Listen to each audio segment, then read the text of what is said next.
will defend these police officers. Listen to police officers' commands, listen to what we tell you, and just stop. The nation needs to realize that when we tell you to do something, do it. And if you're wrong, you're wrong. If you're right, then the courts will figure it out. We don't get to take the law, we enforce it. But at the end of the day, each and every man can go home safe. Sometimes the use of force is necessary. You need to comply with the police officer, the way the system was meant to be. Comply with the orders of police officers. Resisting arrest is a real and dangerous crime. Dave, Nonpartisan Liberty for All. I'm your host, Dave Bourne. I'm sorry, I kind of lost it there for a sec. As I woke up late, I didn't mean to go to sleep actually at all. I laid down, then I wake up and it's 10 of 7, so I apologize for that. I'm like, Dave Bourne, no, Nonpartisan Liberty for All, and I'm your host, Dave Bourne, and it is December 2nd, 2015, and we're coming to you live from Las Vegas, Nevada. Thank you for tuning in. We're on weeknights, Tuesday, Wednesday, and Thursday at 7 o'clock Pacific, 10 o'clock Eastern. And you can listen on Spreaker.com and NonpartisanLibertyForAll.com. We promote the ideas of true freedom and liberty, meaning being able to do whatever you want as long as you respect the freedom of others and don't directly interfere with their freedom, as well as exposing government for what it is, a mafia based on extortion that rules without consent by threat of force and violence. And again, I apologize for that mistake. I think it was that I was plugging the phone in and I had turned it on, and I thought that I had it on silent. And I have said before how on my show you don't hear sounds coming from, well, I was referring more to computers and programs like I'll hear on other shows like their Facebook notification go off and hear a sound from that or something along those lines. And I was saying one day how you'll never hear that on my show, and you actually won't, because I have everything set up where certain things are muted and whatnot, and it maintains those setups. But the phone, I guess, is a different thing, and I had my phone on ring, and now I have it on this stupid ring because I have an issue now with my storage card, and I lost everything that was on that, so it just went to one of the default rings. That sounds really stupid, and I don't know why I'd even have it on ring. But anyway, that's kind of what happened there. So I'm still in that I'm not half asleep. I'm awake, but you know, when you're in that kind of state of I just woke up 10 minutes ago and I'm on the air state, which is not the best state to be into. So again, I actually didn't even plan on falling asleep. Last night I did an extra hour. I was on till 11, and then I don't think I fell asleep till 12:30. I get up at 5:45 or something. I have my alarm set for 5:45. Actually, I have two alarms. I have one that goes off at 5:30, and I have one that goes off at 5:45. And I don't really need to get up at the one at 5:30, but that's like my prepare myself alarm. And then I have my actual, okay, I have to get up now alarm. And then maybe I can wait 5 minutes on that. And then I have to get up if I want to be at work on time. There are a few things that I want to talk about today, along with what was listed in the event. There was a shooting in San Bernardino, California.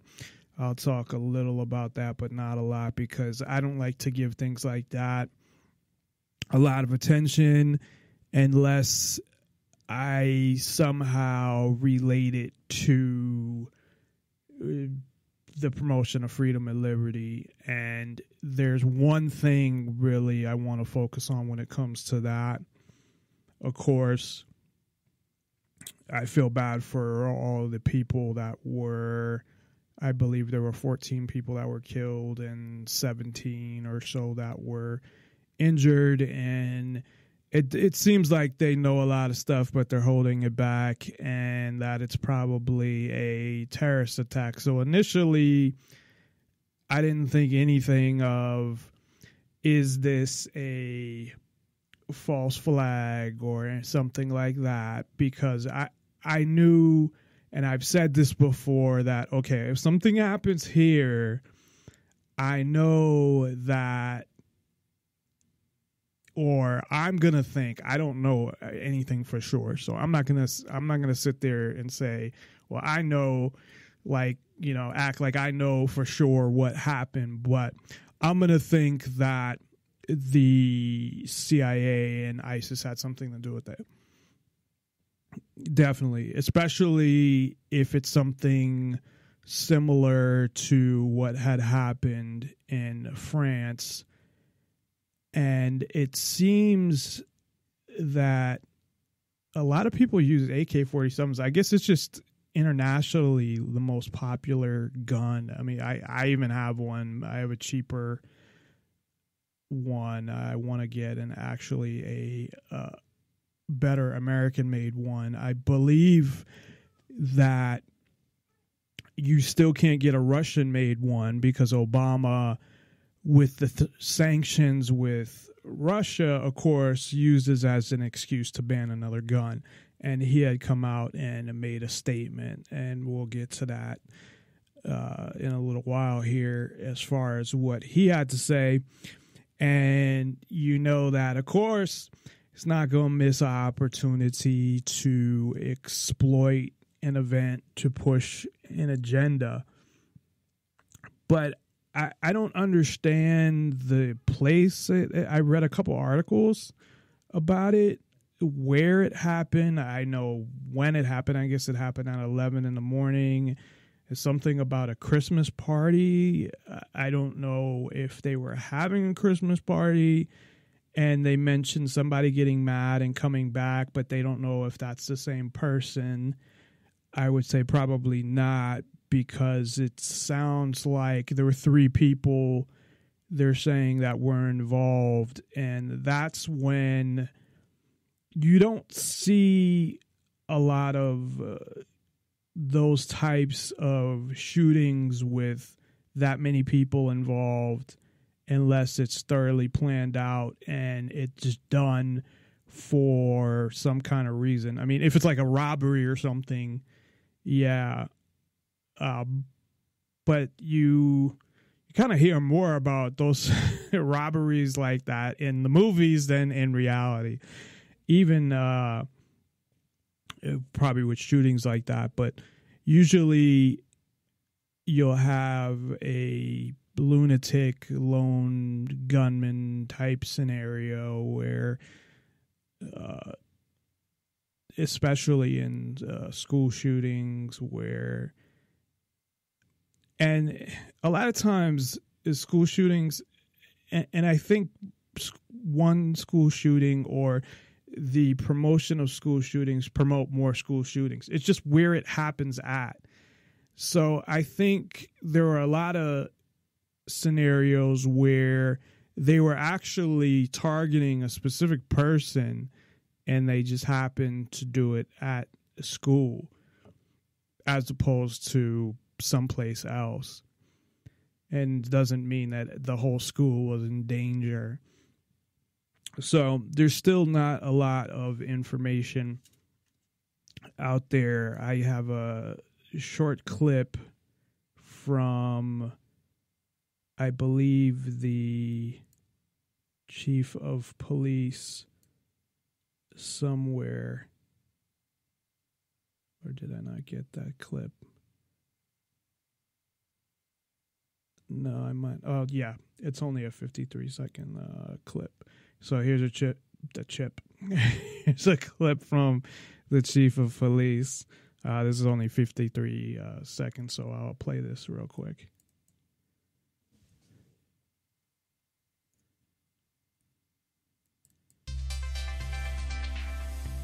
Authorities in San Bernardino, California have described a deadly scene at a social... What the fuck was up with that music at the beginning? I'm going to play that again. It's like, who the fuck put this thing together? Shit.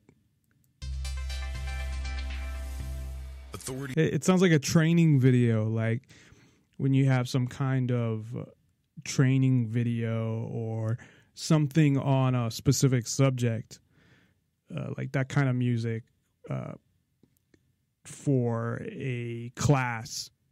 Like you're watching a video for some kind of class you're taking, and here's the video. Police in San Bernardino, California have described a deadly scene at a social services center as a targeted mission. Citing witnesses to the Wednesday shooting in Southern California, upwards of 3 gunmen fired upon a banquet, killing at least 14 people. Over a dozen others were wounded, 10 of whom were classified in critical condition. The San Bernardino police chief stated the attackers came prepared to do what they did. Jared Bergwan added that the attackers likely... No, they came unprepared to do what they did. Really? I know they did mention some stuff about bombs as well, but let me play the rest of this. It's only 30 more seconds. Wielded rifles and shotguns, though no weapons were recovered at the scene. According to the president and CEO of the center, the shooting took place in a conference area which hosted a banquet for the San Bernardino County Department of Public Health. Okay. I don't want to hear that stupid music at the end. It's weird because, and I think I have one more clip. I have to find that. I have one of the president, but I think I have one with the, yeah, I'll play that in a little while. Because it's weird. It almost sounds like there was an SUV and there was a standoff with an SUV, and it almost sounds like it's possible, the way they described it, and they didn't go into a lot of detail, but they almost made it sound like it could possibly be 2 different things. There's something going on with an SUV, and then there's something going on with people that actually did the shooting. So I don't know what really happened. They weren't too descriptive. I saw part of the press conference. I, of course, saw the fucking morons on Fox News, along with the other moron there who I talk about, who's on the radio when I drive home from I was going to say school. Like, when I drive home from school, I'm driving home from high school. Mark Levin and his asinine, I won't say his asinine ass, but they all bring up Greta Van Susteren and her stupid ass guest who's a lawyer. You know, we have to thank the police on this one because, you know, people say all this stuff about the police and, you know, looks, here's an example where the police did a good job and we needed them. Well, first of all, I don't know whether they did a good job or not. They had a fucking shootout with a van or a SUV, okay, and they killed 2 of the people. So it doesn't say anything.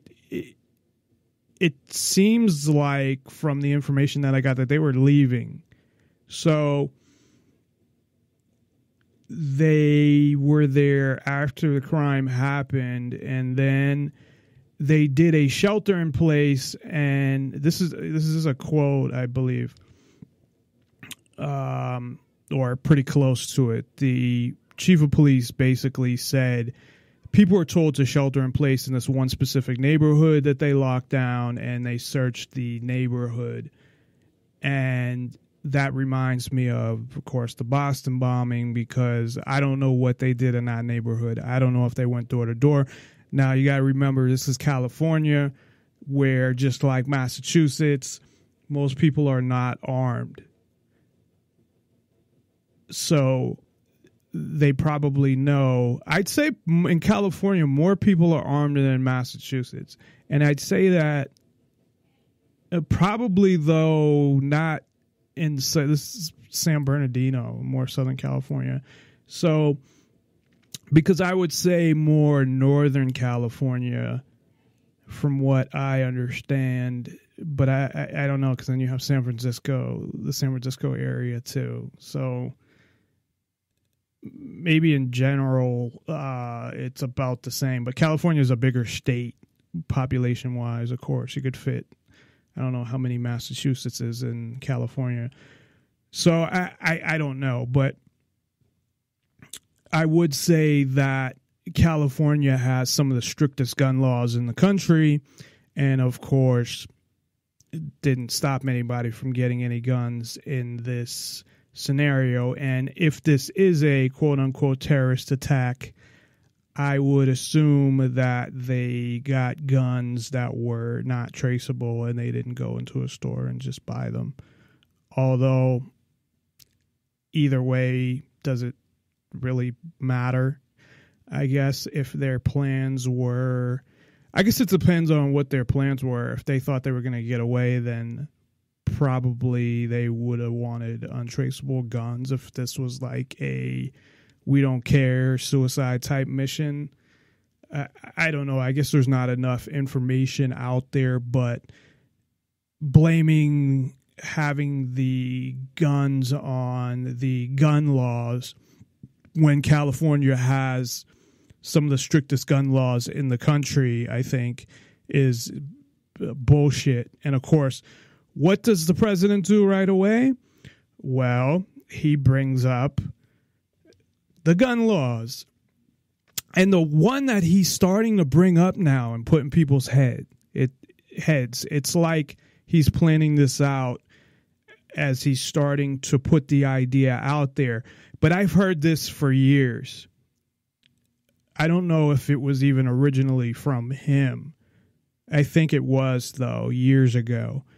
But then he didn't really say much about it for a while, and then he brought it up again.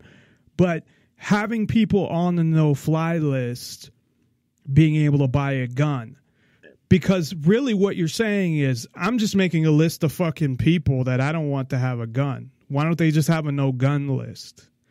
Because the no-fly list is based off of nothing. And when I say based off of nothing, what I mean is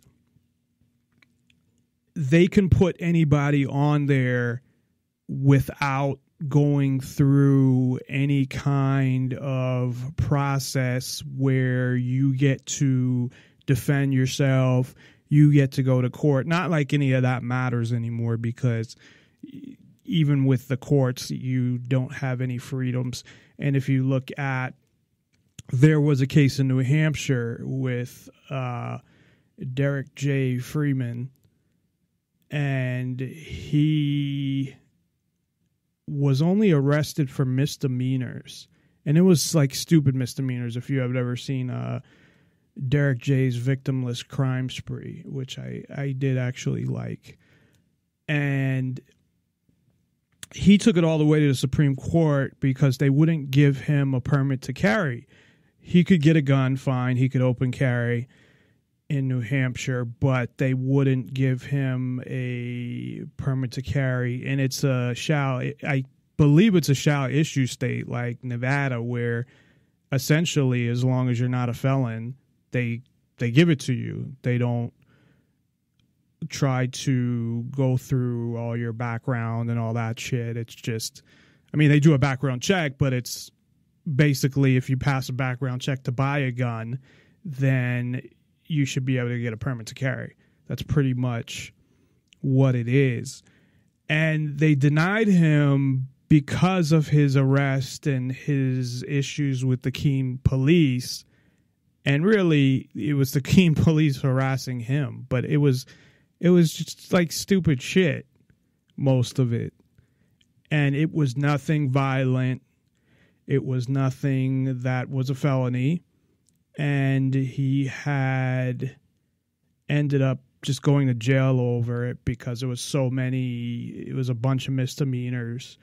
And the way they structure sentencing, he could have ended up in jail probably for like 20 years. It's insane for the stuff he did, which again was basically nothing. So he took it all the way to the New Hampshire Supreme Court. Sorry, I think I said Supreme Court. And of course, they ruled against him. So when it comes to courts, and I've had my fair share of experience with courts as well, especially nowadays, it's pretty much the court is on the side of the government and they're going to do whatever they can to help find you guilty, whether you are guilty or not. Now, you do have exceptions, of course. Occasionally, you might have a judge who will actually follow the law, but the majority of them will not, unless you have it on like videotape or something. But you have to, they're going to take the word of the state over yours. The state will have more credibility. Police will have more credibility than you, no matter what. Even though you could have this impeccable reputation compared to the officer, it doesn't matter. Because as far as they're concerned, you've been accused of something, and that means right there, then obviously you don't have a impeccable reputation, because what a cop's word is like every other person. It may be all these important people or all these people that don't have any records and are well respected in the community that speak up for you, but it doesn't matter.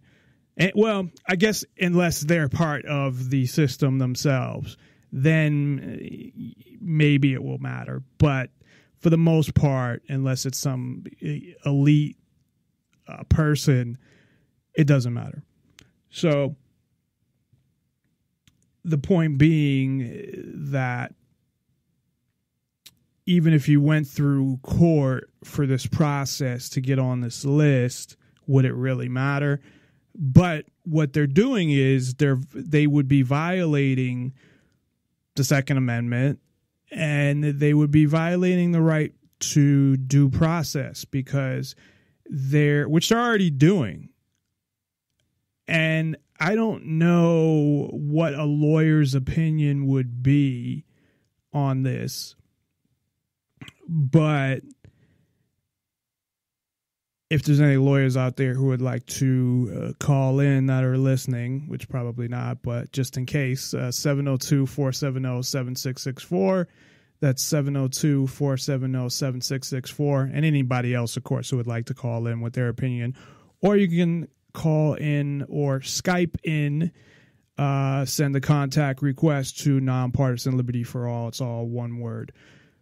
And then give your name and where you're from and what you want to talk about. And I would do the same if you call in, text first with your name and what you want to talk about, where you're from. But I would say that never mind putting you on a list that stops you from buying a gun, even right now where they have a no-fly list, and you don't have to be convicted of any crime. You don't even have to know if you're on this list. And how they come to the conclusion of who's on the list or not, I don't know. But they can put anybody they want on this list. And I'm sure they have tons of lists now because, of course, of terrorism and all of this shit. So who knows how many lists they have, but those lists, and they may be doing other things based on other lists. It's just not stopping you from flying or doing anything that you're aware of. So this no-fly list, how is that not constitutional? And has anybody challenged that to the Supreme Court? Again, the Supreme Court is not much better than a regular court. Sometimes, in some cases, worse, because their cases are looked at and scrutinized by the whole country as far as a case like that you would hear about, whereas most cases in a district court you wouldn't. So they know they're, scrutinized and that it sets precedent and all of these things. And all they need is a 5-4, five people got to vote one way. They just need majority to rule one way or the other. But I don't know that anybody's ever filed. I would think that they would have, that you go to get on a plane and you can't. And I know some people was mix up where they had a similar name, and that shows how much they even know about the people that they're putting on the list. But because they should have more information than just a name and at least a birth date and maybe some other information with the state you live in or something. But that sounds like something that would be unconstitutional to. Now, if the airlines themselves, but I would consider that coercion or pressuring anytime it comes to the government. Like I had told this example before, but I think it's an important example, so I will tell it again. On my website, and it gives me a opportunity to promote my Facebook page. Not my website. The website's nonpartisanlibertyforall.com, but my Facebook page, which is facebook.com/nonpartisanlibertyforall. I had a cop one time who somehow got on there, and he had said he was kind of a douchebag. So he fits the basic definition or personality type of police, right? But he had said that, it's a free market, because I had said something about that I forget exactly how I said it, but I had looked at it as it's not a free market situation, it's free speech or something like that. And he had said, well, it's free market, so I can say whatever. But what I said to him, and I think this was talking about maybe getting rid of the cop block page, because they were trying to get rid of the cop block page. They were trying to get cop block labeled as a hate group, and they probably still are, they being, police associations all over the country. And I don't know if there's like one main police association. I know Obama started something after Ferguson, but I don't know how concerned they are with groups like Cop Block. I'm sure they are concerned with them, though.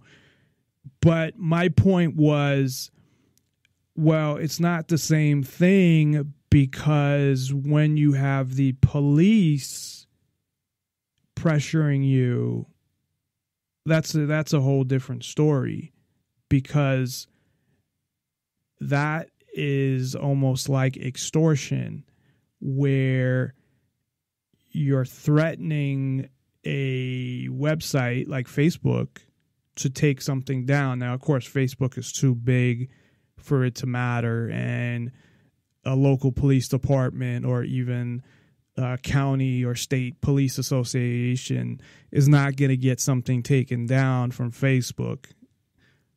But, I mean, they could, but it's not going to be based on the fact that Facebook is intimidated by them, I would say. But I still would view it that way, that the fact that the police are the ones asking for you to do it, and they're doing it based on the fact that they're telling you they're the police, to me, that's a threat. So it's different than just a free market, a regular person asking, oh, can you take this page down?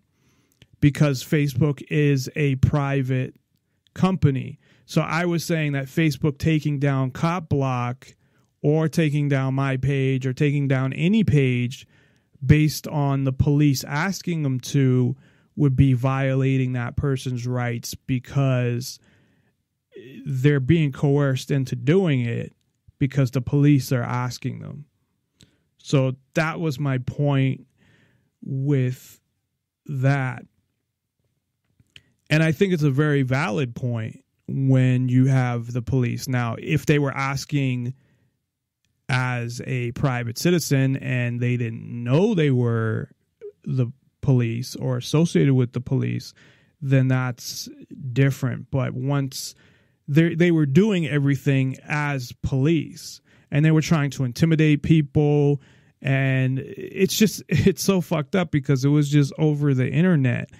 And they were mad because they don't want people to know what they do. They want to be able to get away with whatever they do, because supposedly they do great things. Like today, they had these fucking conservative fuckheads like Mark Levin and Greta Van Susteren and whoever was on her show, this lawyer that's on all the time, who's black.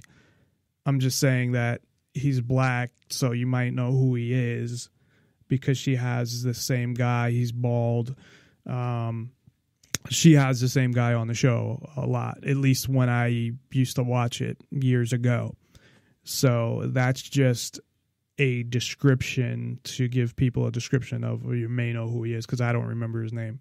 So he said the same thing, and he's like, he had said that, I'm glad you said that. And the same with Mark Levin. There was some guy from Westwood One that had said the same thing. And I'm just sitting there like, one, how does that one incident? Now, let's assume that you think they did a great job and whatnot. Now, one incident is not going to change anything as far as I'm concerned. And I don't even know whether they did a good job or not. I know they killed 2 people. So they may have been within their right. It may have been justifiable because they had talked about a gunfight, I guess, but I don't know if the police started firing at them first, and how, and even the difference between the van incident and how they know that those were the same people, if they even were. And there's not enough real details that are out there. But if they were being shot at, even though I don't believe the police should exist, but as a person, if they're being shot at, then fine. They have the right to shoot back in that situation. But saying that, well, they saved all the people in the neighborhood and they did a great job, and people need to thank them because we need police, and look at they put their lives in danger. So one incident that probably might be the only incident of their careers ever that they're involved in where they have somebody shooting at them, because of that, now all of a sudden, what does that even mean? Now, I would say that you don't know all the circumstances anyway, and I still wouldn't need police in that situation. I don't know how they come to that conclusion either, because yes, in California, most of these people don't have guns, but in Nevada, a lot of people do have guns. And if there was a criminal in my neighborhood running around with a gun and he tried to get in my house with his gun pointed at me, or tried something with his gun, trust me, once I heard there was somebody in the neighborhood that was supposedly a wanted fugitive that was shooting at people or killed 14 people, I'd be ready for that. So I wouldn't be worrying about it. And what are the police going to do that I can't do? And the only difference would be is they can call more police. I've seen a lot of these cops. They look really out of shape. Now, granted, I would admit I'm probably not in the best shape, and I'm not saying that I look bad. At least I look fine with my clothes on, but I look skinnier than I actually am with my clothes on. But that aside, there's not really much that a cop could do that I can't. I can shoot at people too. So I don't know how them coming to the neighborhood would help me or make me feel any better. It would actually make me feel worse, because what if they mistake somebody for a suspect or for the person they're looking for and they shoot them? Of course, in California, I believe you can't open carry. So, but if that was the situation, I would definitely be, if I went outside at all, I would definitely be open carrying. And then, of course, they tell people, and this is what they want people to get used to as well, the shelter in place. So they made an announcement, as I had mentioned earlier, or actually, I don't know if I left this out or not, that but I believe I said this, that they told people to shelter in place and they locked down and searched the neighborhood. I don't know exactly what that means. Hopefully we'll find out more information about quote unquote lock down and search the neighborhood if they went door to door. And it's fine if they go and knock on somebody's door. It is not fine if they force themselves in, or they're told that they can't come in and they just go in anyway. That is not okay. I don't care what the situation is. And obviously, again, this is one guy that is potentially armed, but that doesn't give them the right to just come in your house. Now, some people are glad. I even heard an interview with a woman who said, oh, she's glad that the police are there and she loves the police and all that bullshit. I have grandkids or whatever, so she doesn't realize when they get a little older, they might get beaten up by them or harassed by them, or the worst possible scenario, shot and killed by them. So to use this as a example of what cops go through is such a, not lie, but distortion of reality, because this rarely happens. And you got to fucking remember, and I hate to say you have to do this or you have to do that, because you don't have to do anything.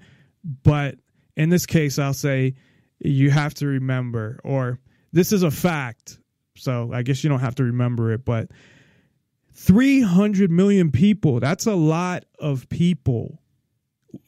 The United States is the third biggest country population-wise in the world. There are way too many people to be under one government. So, although it's still tragic when 14 people get killed, in the big scheme of things, and this sounds cold-hearted, that's not a huge amount of people in relation to how many people die every day. More people than that die every day. And I feel bad for these people, because obviously when it's a situation where, or their families, because I believe when you're dead, you're dead. So I feel bad that they didn't get to experience their lives or the rest of their lives. And of course, I feel worse for the families, because they're the ones that are left behind. But at the same time, you have to put things in perspective as far as there being more people on a daily basis that die. Now, this is more of a tragic type thing, because I know you look at it and say, well, this didn't have to happen. If these people didn't do this, then this wouldn't have happened. And it's a direct result of the actions of a couple people. And I realize that. So it is different in that sense. But there are tragic deaths every day. And I think what happens is stories like this get way overblown when, not that these people aren't important, but what about all the other people that died? Or what about the people, when was this, like a month ago or less than that, or the Doctors Without Borders, where I think 25 doctors got killed from a bomb from the U.S. government? So are those people less important? And they were actually, I don't know where these doctors were from, but from what I understand, Doctors Without Borders are from all over the world. I don't know how many were from the United States, but are they less important because they were from another country? They were bombed by the U.S. government, by a government, not three potential terrorists. Again, all the facts aren't in, and I haven't looked at the news in maybe, I guess now, probably a couple hours. But it's like they're, of course, not as important because it's here. And then you have Obama come out.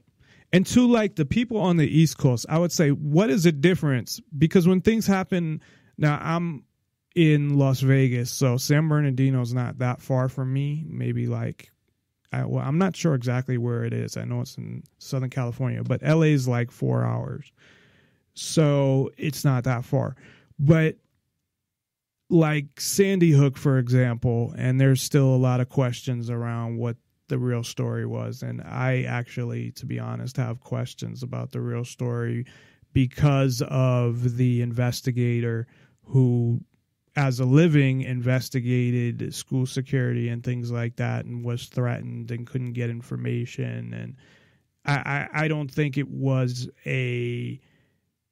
something that didn't happen where people will say, well, it was just a whole fake thing and it didn't, a staged event. I don't know how you can stage an event with that many people dying. That is hard for me to believe.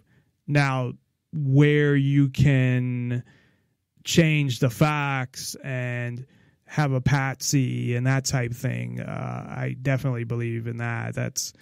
But the staging an event where it's fake, where nobody actually died, that's kind of hard for me to believe. But who knows? But I do believe there are still some questions around Sandy Hook. But my point was, what does what happened in Sandy Hook have to do with the laws in Nevada? So after that, of course, they wanted to pass all these laws on a federal level, and they changed laws in Connecticut and New York and Massachusetts and a lot of places. But what does it have to do with Nevada? Nothing. So it might as well be fucking England or France. I mean, Nevada is like 3,000 miles away from fucking Connecticut. Now, it is in the same country, but the way the country was set up is the states are supposed to have more power than they obviously do. And, of course, you have the Second Amendment as well. But because it's in the same country, it means more. So that's where, but that doesn't even matter anymore, because then what happens in France, they ramp up, of course, security here because of what happened in France. They ramp up security in, say, New York, which I think was kind of ridiculous. But, of course, the first thing you have Obama come out and say is he talks about we need to change the gun laws, because that's what it is. If you just make a couple changes, everything will be fine. And yeah, which is bullshit.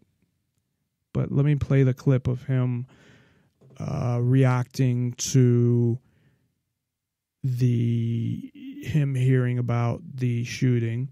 And this is before he even knows whether it's a terrorist attack, or I don't even know how many details he had. Not that they're going to keep anything from him, but I don't know how many details the police had to give him, or the FBI. I don't know how that works, how they were getting those details to him. But I don't think whoever was giving him all the details had all of the details at that point, because when I pulled this video, it said it was from 4 hours before that, and I think I pulled it around 5 o'clock Pacific time, and it happened at 11 o'clock Pacific time. So this is, an hour after, or a couple hours after. So I'm going to play that, and then I'm going to play a clip. It's a quick clip as well of what happened in the standoff. I don't know if that's more of just footage as opposed to commentary, because I didn't get a chance to listen to that, but hopefully it is. And then we will be right back after this. Nonpartisan libertyforall.com. Be sure to check us out there. And again, if you'd like to call in with your comments, I'm trying to really encourage people to call in, especially since I've been doing the show now by myself for the most part. Ken Shorgen will be joining us tomorrow, and he has joined us every other Thursday. And I had Shire Dude on one day, and he's going to join us next Tuesday. And I am looking for another co-host, but I don't really know even what people's opinion is. I would assume that listening to the same person the whole time gets boring. I don't know. Maybe it doesn't. Maybe some people like me. Maybe they don't. Maybe they listened because of the co-host I had, or when I used to have guests, which I could get back to getting guests if I wanted to and doing interviews, and that's a possibility as well. But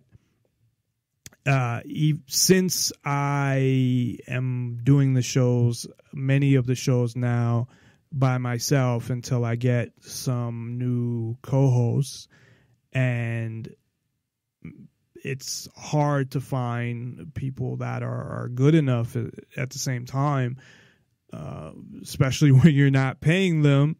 So I'm trying to encourage people to call in. If you're listening live and you have a thought, then call in, share it.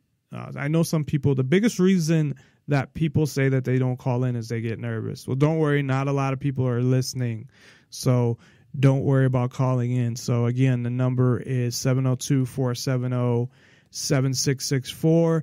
That's 702-470-7664. And you can find all that information at the website, nonpartisanlibertyforall.com. All the on Contact Us, if you click on that. And I believe it's even on the front page. And you can always Skype in, and it sounds better. Just send a contact request, and then send me a message and let me know your name and where you're calling from and what you want to talk about. So I encourage anybody who actually has, if you're sitting there listening and you're listening live and you're disagreeing with me or agreeing with me or thinking about anything I'm saying or something I'm not saying, then call in and share your opinion. I'm not, as long as people are respectful, whether you disagree with me or not, I'm not gonna start yelling at people or whatever. So please feel free to call in, and we will be right back after this. NonpartisanLibertyForAll.com. We do know is that we have a pattern now of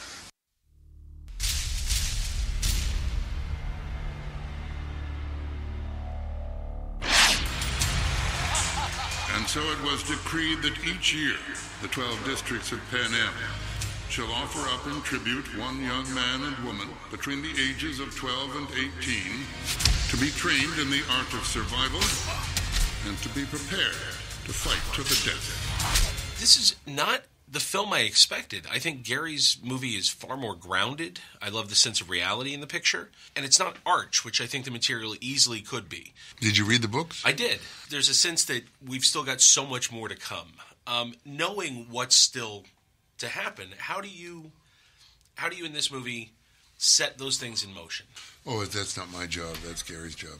And I think he does it brilliantly. He wrote those 2 extra scenes in the Rose Garden that aren't in the books.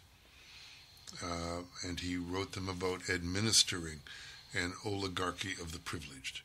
He wrote them about how you control a population that could easily rebel. Mm-hmm. You know, and he talked about hope and fear. And that hope is stronger than fear, but it's a spark. And you can't let it become a flame. You have to contain it. But it isn't contained, and it becomes Katniss Everdeen, who is Joan of Arc, mm-hmm. who's a genius in the battlefield, and he recognizes. Hold on for a moment. I think we're seeing, I want to show our viewers these live pictures that we're getting in right now from the scene.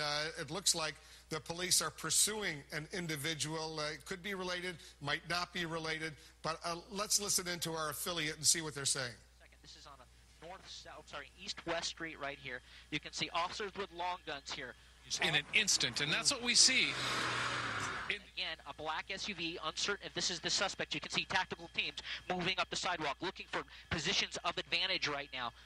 Again, the suspect is down. They don't know if additional suspects are in that car. That's where you see those tactical teams moving eastbound, and we're going to come over here moving eastbound up the sidewalk, trying to find a position of advantage.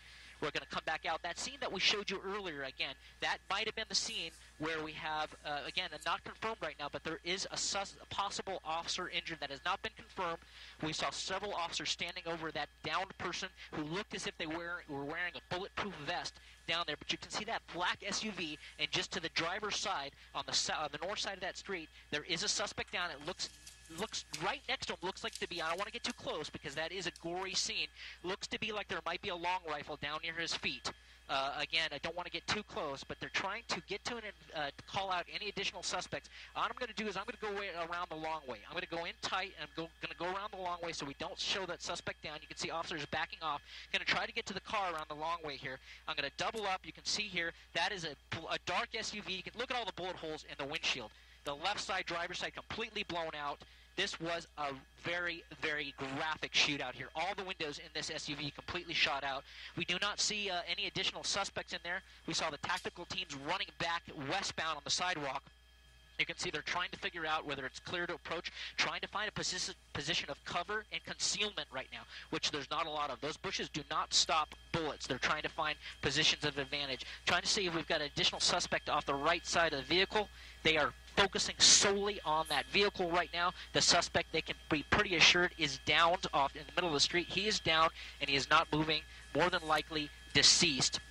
Right now, waiting, calling out to see if there's any additional activity in this vehicle, but all sorts of pandemonium. And I think that original scene David and Colleen was showing you might have been the situation where that original shootout occurred, and unfortunately it may have been an officer down. Again, not confirmed, just the reports right now that an officer possibly was down in that parking lot. And that's what it kind of looked like. You saw that there was a wreck in the street. You saw all sorts of debris, 2 or 3 vehicles hit, multiple officers. Again, unconfirmed that an officer is hit, or if this is even something that's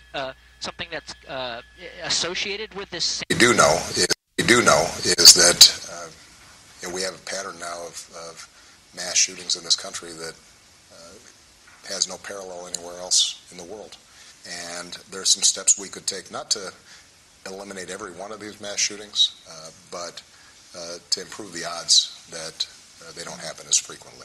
Common sense gun safety laws, stronger background checks, and for those who are concerned about terrorism, some may be aware of the fact that we have a no-fly list where people can't get on planes, but those same people who we don't allow to fly could go into a store right now in the United States and buy a firearm, and there's nothing that we can do to stop them. That's a law that needs to be changed. And so, my hope is that we're able to contain this particular shooting, and we don't yet know what the motives of the shooters are. But what we do know is that there are steps we can take to make Americans safer, and that we should come together in a bipartisan basis at every level of government to make these rare as opposed to normal. We should never think that this is something that just happens in the ordinary course of events, because it doesn't happen with the same frequency in other countries. Thank you, Mr. President. Thank you so much, Norm. Thank you. Good. You are listening to Nonpartisan Liberty for All Radio with your host, Dave Bourne. Call in at 702-470-7664 or Skype in, username Nonpartisan Liberty for All. And thank you, Katie, the voice of Nonpartisan Liberty for All, and also my fiance. But I do think she has a very lovely voice, which is why I asked her to do those. I need to do some more because we don't have a lot, and I end up replaying like the same 4 over and over again. I apologize where I I ran to the bathroom and I was gone like 30 seconds, and I came back and it was playing Donald Sutherland from the Hunger Games. So I set it up where the order should have went after Obama, the standoff clip. So I don't know what the fuck happened there. So I apologize for that. But of course, he distorts the truth. And comparing the U.S. to other countries and saying, well, this doesn't happen in other countries. You can also look at a lot of other things. Supposedly, America's supposed to be the freest country in the world, although I don't believe that it is anymore. I don't know. I guess it would depend on the state that you're in, coupled with what you're looking at specifically, like from a financial aspect, from or the economy, or more social freedom, or things like that. But I don't think that's that's the what he's using now. I'm sorry about that. I had to think about it for a sec. What he's using now, because I heard him say that before, is that, well, this doesn't happen in other countries.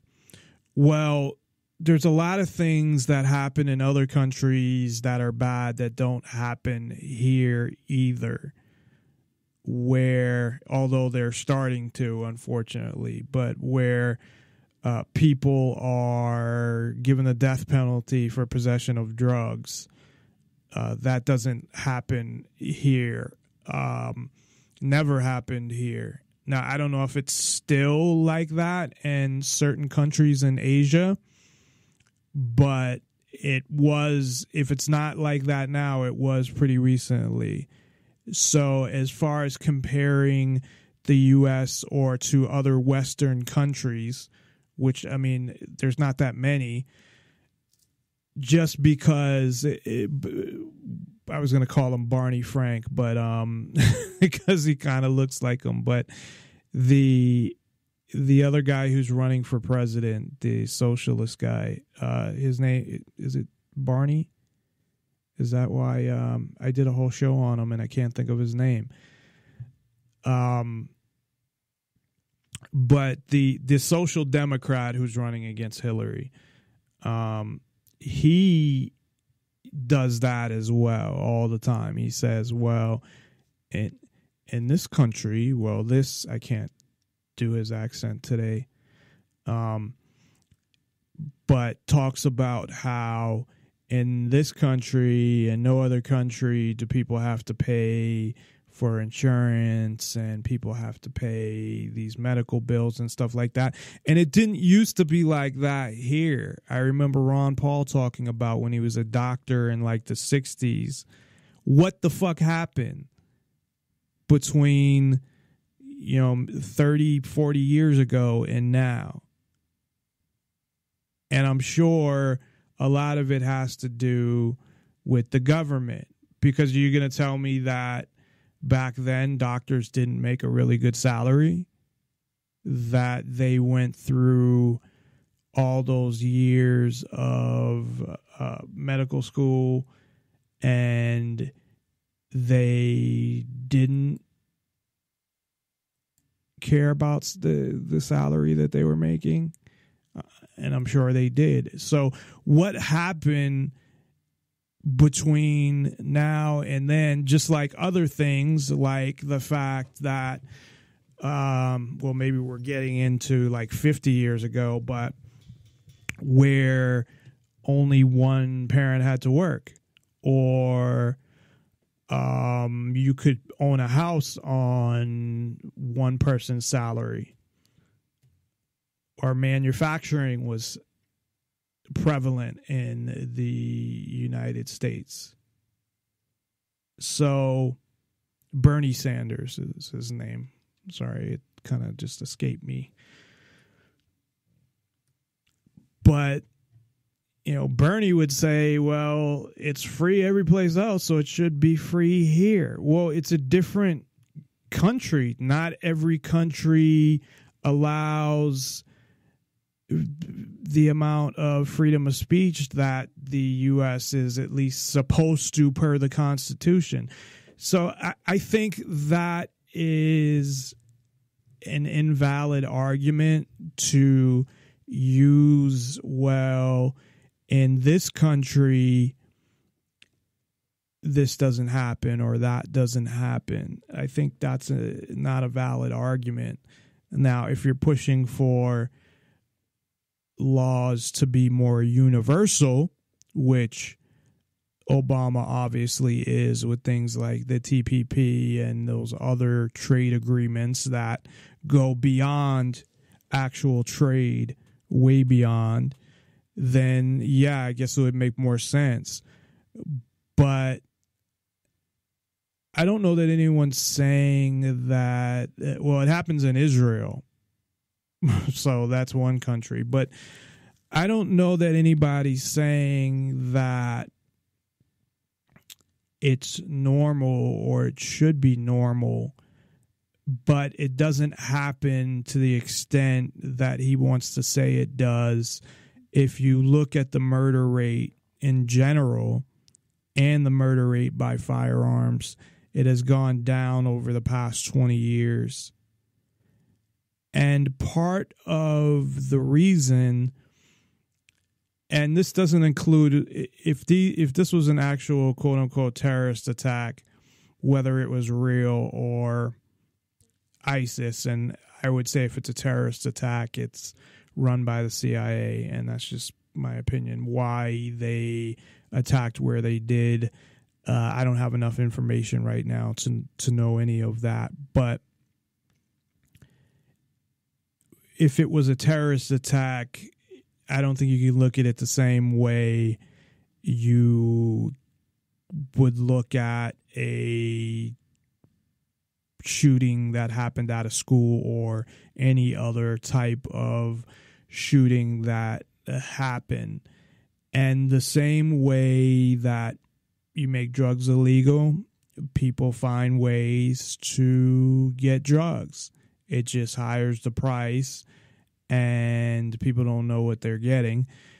But it's the same type of thing, and you can't ban everything, and it's always common sense. This is common sense, and that is common sense. Really, yes, I do believe that ultimately the government wants to confiscate your guns. And how many times has the government, first of all, how many people think they can trust the government anyway? And then on top of that, how many times has the government said one thing, well, no, we're only going to do this, and then never tried to go beyond that? That's what they've been doing since the country started. That's why everything's so fucked up. That's why the Constitution's not followed, obviously, because they said, oh, we're going to do this, but we're only going to go this far. And then we're only going to go this far. So his new things now is compare to other countries. This is a strategy, and bring up the no-fly list. But leave out the part about the no-fly list that you guys just compile that based on I don't even know what. No one goes to, there's no kind of due process or anything like that. And you just determine, well, we're going to put this person on the no-fly list. But they haven't been convicted of a crime. They haven't been charged with a crime. We're just saying, we're nervous about this person, so we're going to put them on the no-fly list. So it would be the same thing. Just, we don't want this person to have a gun, so we're going to put them on the no-fly list. That's what it would be. There would be no other thing they would have to do. Whether you could appeal that or not, one, I guess you wouldn't even know until you went to get a gun. And what you would do at that point, I don't know. I mean, file a case against the federal government and then have it sit there for years until they actually rule on it. And as I had mentioned earlier, I don't know if anybody has ever taken it to court. Obviously not, because they would have gotten rid of the no-fly list, I assume, unless they just used it for that specific person and got them off of it and looked at it that way.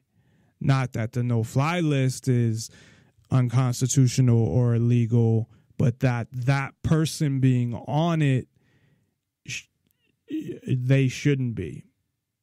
So I don't know if that has happened to this point. You would think it would, but who knows? But that's pretty much my chairs making noises.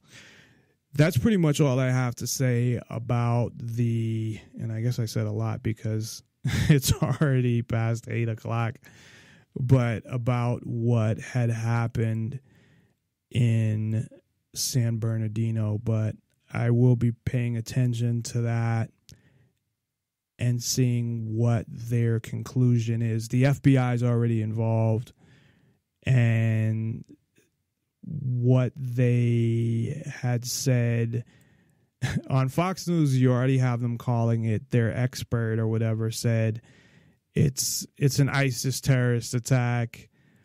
A Fox News reporter, this is a quote, said all Americans are targets, trying to scare people. One woman, I guess, was hiding in a closet that lived in that neighborhood. Well, probably because she can't get a gun. I don't know. I mean, I understand why she would hide in a closet, but, if you had a gun, you wouldn't have to hide in the closet. But I don't know. That's a whole nother issue there. So I'm going to move on. That was not something, obviously, I planned on talking about. It just happened to happen today. So not that's funny that it happened to happen today, but just that I said it happened to happen. Sounded funny. So anyway, I'm going to get into the topics that I had planned on talking about tonight. Two forms of media, because one's a movie and one's a TV show, that really kind of lean, or it's debatable, and that's really what I want to talk about, if they lean towards freedom and are positive when it comes to freedom, or if you look deeper, they're actually negative when it comes to freedom, and are they sending a negative message? And for the Hunger Games, it's interesting because I have two articles that kind of say the opposite in a sense. So for people that aren't familiar with the Hunger Games, they had 4 movies. It was based on a book. I didn't read it. I believe my fiance read it, actually. And it has to do with, and there may be spoilers here, so just so everybody knows, if you haven't seen the last Hunger Games and you don't want, well, I'll tell you, I guess, when the spoiler is for the last one. I'm assuming then everybody have seen the other ones, although I'm not really going to get into a lot of details that would spoil anything. There's just one part in the final Mockingjay Part 2 that I kind of have to mention to make my point that would be a spoiler. So I guess I'll announce that before I get to that point. But what the Hunger Games was about is it's somewhere in the future. I don't believe it says when or even where, but there's all these districts. I think there's 13 districts, and then you have the capital. The capital is where I don't think they actually call him the president, Donald Sutherland's character. He rules over all these districts, but I don't believe his title is the president. It's irrelevant, but he's the leader. But he might as well be the president. He might be. I just can't remember if they call him the president or not. But he's the ruler over all this. It makes it sound like there was a war prior to this, and this is how things ended up with all these districts. And what they do is, I believe it's once a year, is they have they call them the Hunger Games. And what they do is they take a boy and a girl. I don't know what the age range is, but they seem to be under 18. So they take a kid, but I don't know what the minimum age is. It seemed to be that they took like kids, and it's a lottery, essentially. It's a lottery that you don't want to win, because you end up in these games where you fight to the death. And I'm pretty sure it was once a year. The actual games were only in the first 2 movies, I believe. So in the 2 Mockingjay movies, there weren't any games going on. So in the first movie, Katniss, who's played by Jennifer Lawrence, who's the main character, her younger sister is the one that is essentially the lottery winner. Like she's drafted essentially from that district. So every district, they pull a boy and a girl. And she lives in District 12. All the districts are poor. I think they were eating, it's kind of funny, but I think they were eating beaver. I love to eat beaver personally, but I don't know that it's the same type of beaver that they're eating. So it seems like the life they're living is in poverty, and they have to go out and kill animals for food. And some of the districts, I think it's even worse. So they have these Hunger Games. In the winter, I guess, I'm trying to remember what she got as the winner. I mean, she got to do a tour of the country, I guess, and got a bunch of food and money and things like that. So they get rewarded for winning, but I don't really recall, because it was the first and second movie, what they get exactly. But I know they get food, I guess. And that's the whole thing, being that on one side of it, yeah, it's not a good lottery to win, because you could get killed because only one person is allowed to win and you're supposed to kill everybody else. But if you do win, then you get food and I guess money, or whatever they use for money at the time. And you get to go and be on TV and do these tours and all of this shit. So I guess that's a spoiler for the first. If you have never seen any of the Hunger Games movies, but I mean, it's obvious she wins the Hunger Games, but she splits it with the guy from her district. He had some weird name, like I can't remember his name.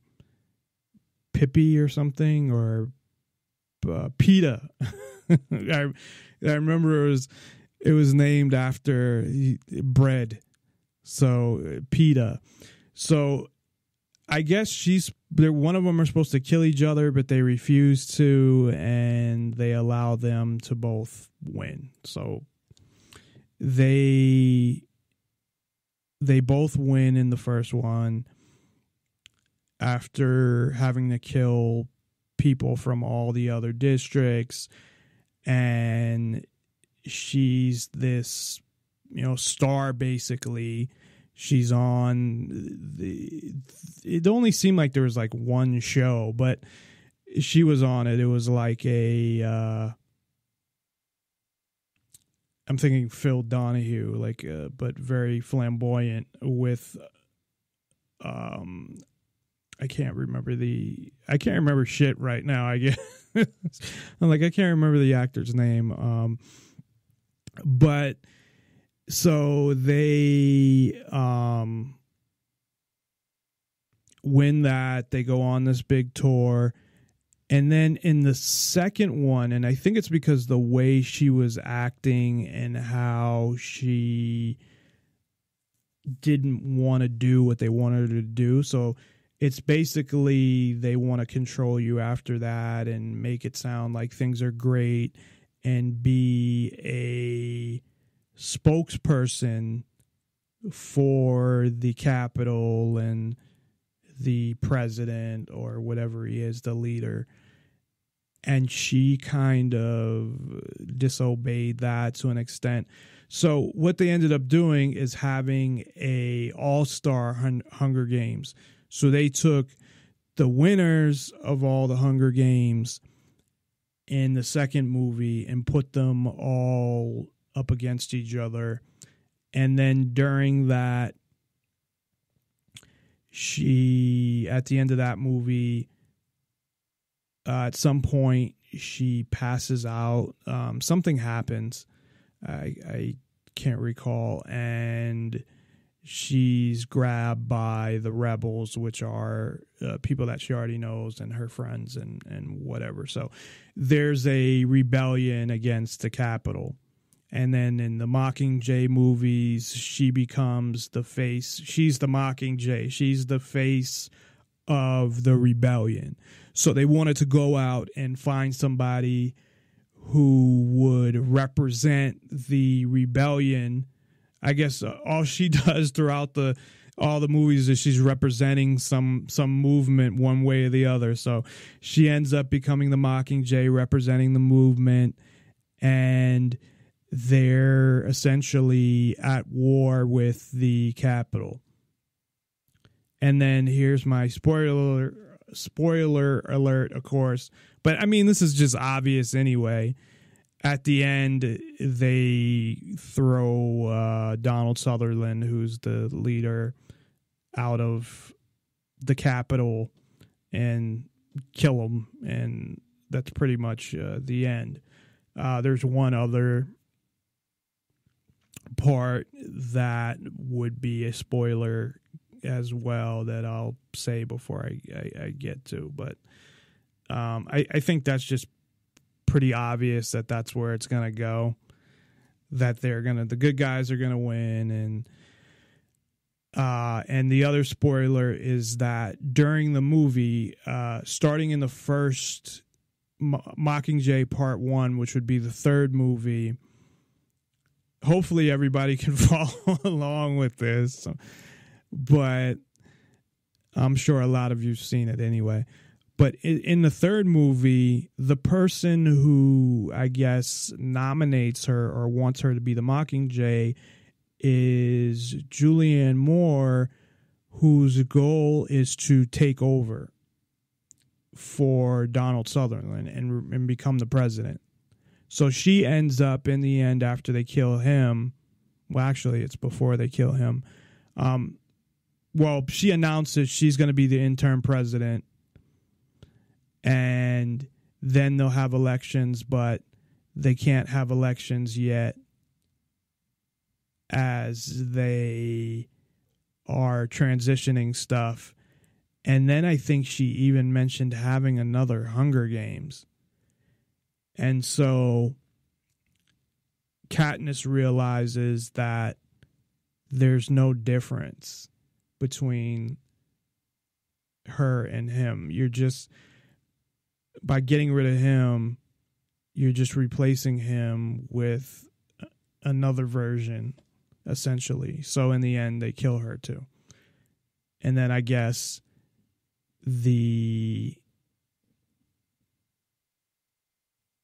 well, I don't know if they actually come out and say it, but they end up having elections, I think, at the end. I think that's how it ends, as far as that they have elections for president. So that's, I guess, a long summary of the movie, or the movies, and that's kind of why it had to be a long summary, because there's 4 of them.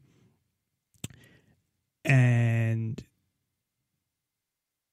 so there's 2 articles that I came across, and one's titled "The Hunger Games, Should Ron Paul Be a Hunger Games Superfan?" Of course, meaning, is this a libertarian movie? And this was from 2012, though. And then I believe, more recent article. Yeah, one from last week, where it talks about it being perfect for millennials. So, and that's from Vox. So in that article, really what they're saying is, okay, if you look at Hunger Games, you have the elite, because surrounding the Capitol, you had all the elite, kind of like DC, I guess. Not that all the elite people or all of these billionaires and millionaires live in DC. I don't know why anyone would want to live in DC. I think it's mostly politicians and lobbyists. But all the elite live in the area around the Capitol. They don't live in the ghetto districts or whatever they would call them. But the article pretty much goes into it being a movie for millennials because it followed along with what has happened. And I look at it as more of a socialist type comparison, because it talks about the economic crash. Then it talks about that millennials, I guess, not that they're in poverty, but it's harder for them because of the economic crash, and that Katniss kind of represents the millennial experience. How she does that, I don't know. I guess that in the beginning, she's kind of a pawn of both sides, actually, of the new president. So I guess they are called president because that's what it calls them. The rebel leader, she's her kind of pawn. And then before that, early on in the series, she's the pawn of the current president, but she kind of refuses in both ways to be a pawn of either. And then she really just wants to escape the conflict of what's going on there with the older, what it talks about is the older generations. and that what it says is, in the end, she really wants to not have to choose a side, not to fight. There is an anti-war kind of message in it, which I think is positive, and that she wants things to be different than what they are. So it's comparing it to the struggle of a millennial, I guess. And I don't know how I would relate it to that, but it's because she goes through, being part of living a life, I guess, of poverty, and then going into not a life of poverty when she wins the Hunger Games, but still not wanting to be controlled. And it talks about the millennials being, when they, around the time they finished high school and college, and the economy was falling apart, so it was hard for them to get a job. If you look at statistics, a lot of quote unquote millennials are living with their parents. And so it's kind of a, the way this describes it is it's like a more socialist type story of people need to be equal. You have the elites and then you have everybody else, and they're being exploited, and that there's no equality. And it talks about the battles. Let me read this paragraph here because I'm not sure I totally understand it. And I did read this article, but I don't remember everything that was in it. It says the push-pull between the two sides who want to use Katniss and her escalating struggle to escape both is the central conflict of Mockingjay Part 2. And it's kind of in one as well. And it serves as a stand-in for all sorts of tugs of war, the battle between mothers and fathers, between liberals and conservatives, between powerful insiders and the outsiders who threaten them. So I don't know if it's saying that, I don't know. It says, in the end, what Katniss really wants is to not have to choose a side, to not have to fight others' battles and play their games. She wants to leave everything behind, escaping the endless and unwinnable conflicts and power struggles of the older generation. She wants to build her own life on her own terms. And there was some part that did talk about because it does mention something about it captures the bleakness of the current era, and that getting through that. But I remember seeing something in the article when I read it about the things not being equal and the issue of the millennials not being in poverty, but not being able to, I thought it mentioned something about even wages being what they are, but it does talk about the recession, and then it talks about a post-recession age and what was going on when, I guess when the books hit stores was September 14th, 2008. And that's when Lehman Brothers would file for bankruptcy, and everything was going on with the financial collapse and the housing market. And then Obama got elected and took over that January. So I guess I see what they're talking about, but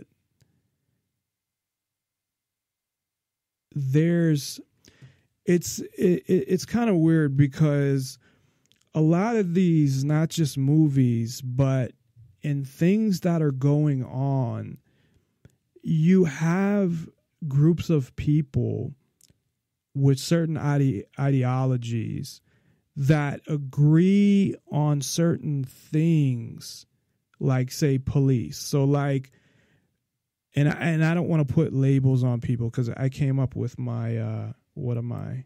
I remember I named it. I'm the born identityist. I'm a born, because the labels like anarchist and voluntarist and libertarian and stuff like that. I'm a born identityist, which means I can make up my own thing as far as what I am, which stands for promoting the ideas of freedom and liberty and non-compliance and stuff like that. So nobody can get me confused with representing any other form of, I guess, politics or any political party or whatever. So, because even with, especially with libertarian now, it's just some people take it as one way, some people take it as another. Anarchist is the same way, which it really just means no rulers, but some people take it as total chaos, and that's not what it means, but whatever. So, sorry, back to my point being that there are people that may agree on a certain thing, but it's for one, a different reason, and they have a totally different ideology. So you look at people that are supporting, say, Bernie Sanders right now, that are democratic socialists, but that they are part of cop block and fight against the police. And I don't get that, because the more laws you need to you need to enforce.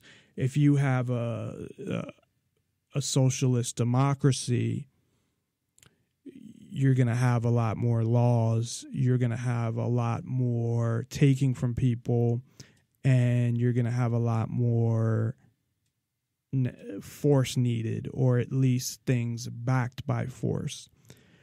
So you can have people kind of look at things and it still meet some of the ideas that they have within their ideology,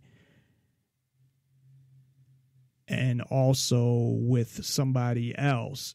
So Hunger Games really is what I'm kind of posing this more as a question, although I know I won't get any answers, is that does it actually promote freedom or not? Or is this more of because you can look at it in one of two ways. You can look at it, you have the poor, you have the elite, and things should all be equal, and they need to take over the Capitol and throw out the president and get rid of the wannabe the one who's going to become interim president, because she's going to be the same. She just wants power and control. And I don't know how you would. So what? You're going to go and find somebody else that's not going to be the same way? Because to me, you could take that as, one, it's going to be a democracy, so everybody's going to vote. Okay, but that doesn't mean you don't end up with the same thing. Or that things are going to be more of a democratic socialist setup where everything is equal and that is mandated via the government. But then to me, you still run into the same type of thing.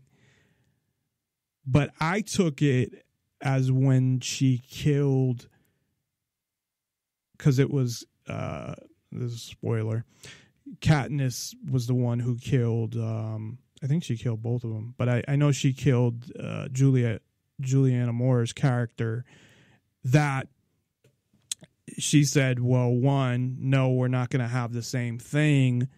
But I took it more as almost a no to government, that look what we get when we have a ruler.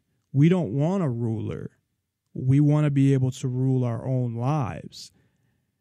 Now, other people can interpret it differently. So after watching the last one at least, and the ending of it, I think I would interpret it more as a libertarian movie, and that agreeing with the other article that says, should Ron Paul be a Hunger Games superfan? But I think in that it actually points out because this is before the last movie came out. So it does get into anti-war. It does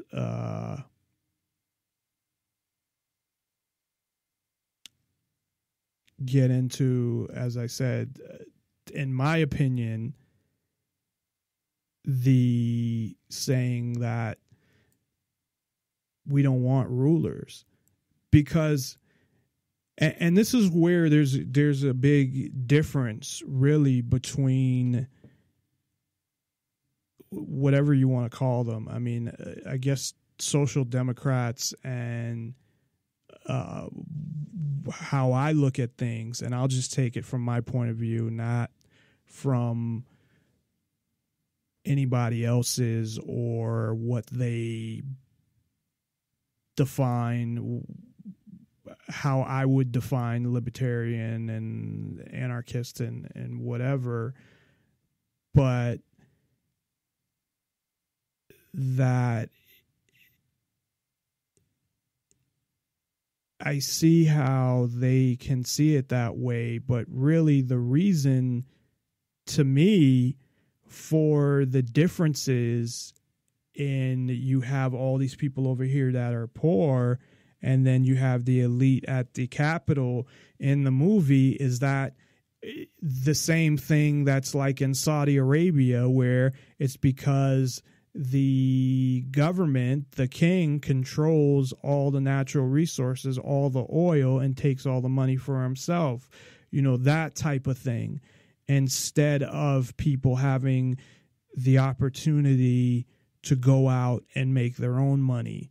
So I kind of look at it that way. In the article regarding that refers to Ron Paul, it goes through 4 things, I guess, that, what does it call the 4 things? It says, we don't think great libertarian Poobah Ron Paul would quibble with many of the sentiments sprinkled in Collins' writing. Let's run through 4 of them. So I'm going to go through these 4 things. So, as long as you can find yourself, you'll never starve. Katniss recalls her father telling her. In this case, the play is on her name, a sort of bluish tubber that she claws up from a riverbank. So she's like a cat. Is that? The book begins on this note of ultimate self-reliance, that only the individual can keep life alive. But that's in the book. I don't remember that in the movie. To avoid starvation with help from the government, one must enter a devil's pact. And I guess that's the Hunger Games. I'm not going to read this whole thing, but number 2, District 12, where can you starve to death in safety? Katniss laments near the book's outset. It's forbidden for the people of Katniss's district to venture out into the woods to hunt, fish, or gather plants, but they do it anyway. Here one could hear the echoes of the cries of libertarians crying out against the government that by securing total security has all but destroyed liberty. I think meaning that, well, you could take care of yourself, but they won't allow you to because they're telling you you can't go out there. Number 3, government bureaucrats, a favorite libertarian target, get a very harsh reading. Not only are Panem's paper pushers, I don't know what that's supposed to be, aesthetically and culturally bankrupt, the book makes clear they consider themselves far superior to people from the nation's 12 districts. Maybe they're talking about the capital. Yeah, they are. What they do all day, these people in the capital, Katniss muses, remembering some of her attendants who have dyed their skin pea green or who carry orange corkscrew curls, besides decorating their bodies and waiting around for a new shipment of tributes to die for their entertainment. Oh, that's I think they have like these attendants that help them get ready for the Hunger Games and do their makeup and shit like that. I think Elizabeth Banks, if you saw the movie, was one of those people. And then the fourth one is lazy, capricious, and warmongering, and it's the last third of those that is most accentuated in the Hunger Games. In the modern libertarian movement, the answer to war is to stop policing the world. And then it, goes into some other stuff. But yeah, so essentially to stay out of the district is business as well. So I guess in summary, I would say that I would look at the Hunger Games. I didn't read the books, but the movies at least, based on the final movie, more as a libertarian or a movie that supports freedom rather than supports socialism. Because I think you have these issues that people agree on, but some people's answer is socialism as opposed to freedom. Like corporations, for example, the corporations that are, taking advantage of people and driving small businesses out of the market, but they're being helped by government. So, in my opinion, if you got rid of government interference in that, and you got rid of all these restrictions that kept the barriers to entry easy to create a new business, then that would be a lot better for everybody. And you would have a lot more successful people, and you wouldn't have these huge corporations because they wouldn't be getting all these benefits from the government, whether it be tax breaks. Of course, I would get rid of taxes, but you wouldn't have one company paying all this money in taxes when another company is not, along with all of the restrictions, and all of the regulations that actually help the bigger corporations to keep the smaller ones out. Whereas somebody who's a democratic socialist would agree with the problem of corporations, but their answer would be, well, take the money from corporations and tax them more and give more money to people that don't make enough money, or force them to increase the minimum wage, which, of course, in either way, one, if you overtax the big corporations, that same money's not going to be there. And people don't realize that. They keep thinking that they can take things based on how they are and move them around and they'll be the same. That you can take hundreds of millions from a corporation and they're going to stay in the United States or operate the same, and that money's still going to be there. It's not. And that's, I think, a huge flaw in any plan that Bernie Sanders has, because he's not going to have that money available. But when it comes to something like minimum wage, it's going to benefit the big corporations because it will cost them more money, but it will give them a bigger market share because it will push out the smaller businesses. So I'm going to take a break. Again, if you'd like to call in, 702-470-7664. That's 702-470-7664. Or you can Skype in username Nonpartisan Liberty for All. When we come back, I'm going to talk about this new series on Amazon called The Man in the High Castle. And that is based on the idea that the Nazis won World War II and they control the U.S. Now, I would say that even if they did win World War II, they would not control the U.S. But for the purposes of this series, they do, which makes it interesting. But does this show promote the ideas of freedom? Is this a show that you can look at and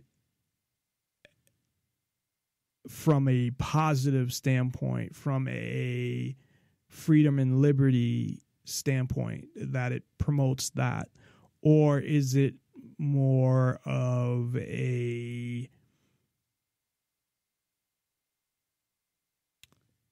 don't know what the the opposite of it would be, but is it just, entertainment that in a way is negative because it could be used as a way to make people feel better about what they have, to say, well, at least America's not that.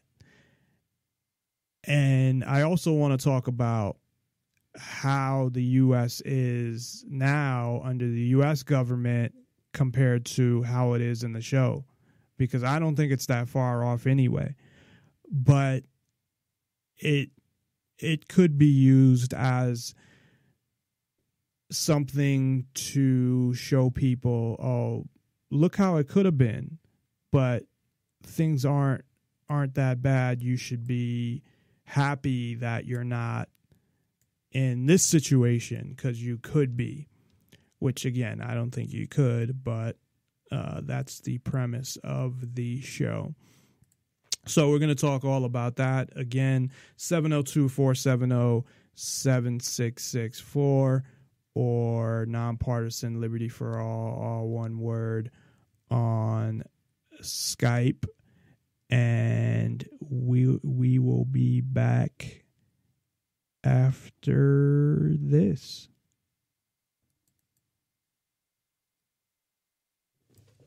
A world where certain events changed is an interesting story, which is why the genre has had success over the years and continues to do so.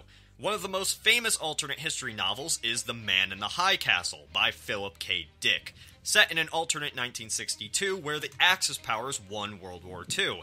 Not only have they defeated the Allies, but the countries of Nazi Germany, Italy, and Japan took over the entire world. The story tells the perspective of multiple people living in a defeated United States. But they aren't who we care about. What we care about is the scenario. Dick's perspective on this Axis world is dark and disturbing, and provides a harsh look at how things could have been had America, Britain, and Russia lost the war. In Dick's world, everything would have changed. Literally everything.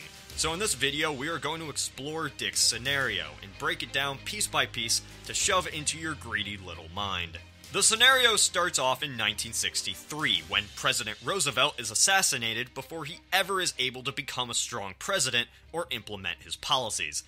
The following presidents, John Garner and later John Bricker, are very weak and destabilize the United States. Without a central leader in the Depression, the U.S. falls into a hole, while Nazi Germany and Japan grow stronger. The U.S. bows to the whim of the Axis powers, staying isolationist and out of European affairs. Since their economy is weak, the Americans are unable to supply the British and Russians in their war against Germany. Quickly, the Nazis are able to conquer both Britain and the USSR by 1941. The Japanese, allied with Germany, take this opportunity to attack the US in a larger attack against Pearl Harbor. America's Pacific Fleet is wiped out in a single day, and soon Japan invades Hawaii. In the next few years, the two powers invade America from both sides, with Japan conquering the West Coast and Germany annexing east of the Mississippi. By 1947, all opponents of the Axis powers, including the US, surrender. In the following decades, the world becomes much different, as the Axis face relatively no major opposition to their plans. Japan expands its borders to Oceania, Australia, mainland China, and all of Southeast Asia. Japan sets up a white puppet government on the West Coast, called the Pacific States of America. Japan culturally changes the West Coast, making it infused with both American and Eastern cultures. A mass migration of citizens from Japan occurs, changing the demographics of the states. However, even though Japan does control the American West Coast, they are relatively light rulers compared to their Nazi counterparts. Surprisingly, even though they're an empire, Japan is liberalized in the 20 years since the war. As in our timeline, how Americans today prize Native American artifacts, so do the Japanese colonists prize pre-war Americana. In Europe, the story is much darker than in our timeline. In Dick's scenario, the Nazis shape the entire continent and landscape in their image, reshaping the world around them with scientific advancements and horrifying policies. Because of 20 years of German engineering, technology has progressed far beyond the 1960s of our timeline. In Dick's scenario, the Germans have already colonized the moon and set up manned exploration of Mars. To gain more land, the Germans drained the Mediterranean Sea, turning it into a fertile farmland. However, these scientific and engineering works come at a terrible price. With nobody to question the Nazi policies, a mega holocaust occurs after Germany conquers Russia, Poland, and Eastern Europe. Hitler's plan of Lebensraum is actually put into effect. The only comparison this can be is the Native Americans and the Europeans. Slavic people in Dick's scenario are murdered into extinction. Millions and millions of people wiped out in a genocide. Russian culture and Eastern Orthodox religion is non-existent. Poland, Russia, and Slavic lands are destroyed and replaced with German colonists. Hitler's Aryan race grows and replaces the ruins of Moscow and Russia. Any few Slavic survivors live in Native American-style reservations out in Siberia. The mega-holocaust also expands into Africa, where Nazi Germany in 1962 is leading a genocide against native Africans. Germany as well brings back African slavery in both Europe and the United States. Which, oh boy, leads us to Nazi-occupied America. After the United States fell, it was reduced to east of the Mississippi, where a Nazi puppet government replaced American democracy, implementing Nazi policies in the U.S. From the context, the Holocaust came to the United States, wiping out anyone deemed unworthy by Nazi standards. What used to be the United States is split into three nations: the Japanese-controlled Pacific States, the Nazi-controlled United States, and the Free States of America. Free States is basically a buffer zone between the two superpowers. Americans don't know life before the war, and those that do are either too brainwashed or find it too hard to imagine a world without Axis domination. Young Americans in Dick's novel accept the status quo and grow up not knowing the culture of pre-war America. They think that an Ally victory would have led to a communist victory. Oh yeah, and Canada?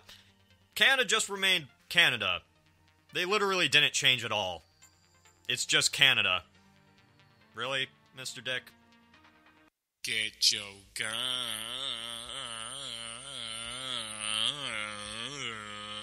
Yo, yo. Yo, it's the Samurai Showdown. Samurai Showdown.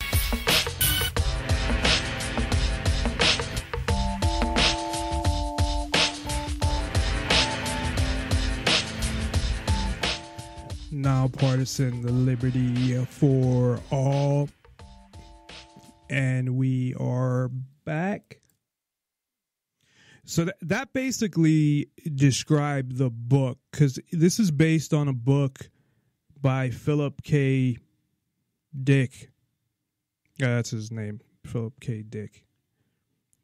Good thing that his parents didn't name him Richard as a joke, and then he'd be Dick. Or just name him A. Dick. I guess he's P. Dick. Philip Dick. Anyway,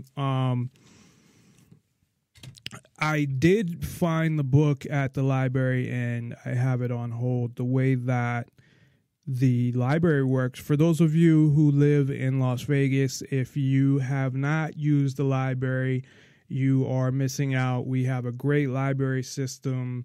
You can get brand new movies, brand new CDs, and of course, brand new books.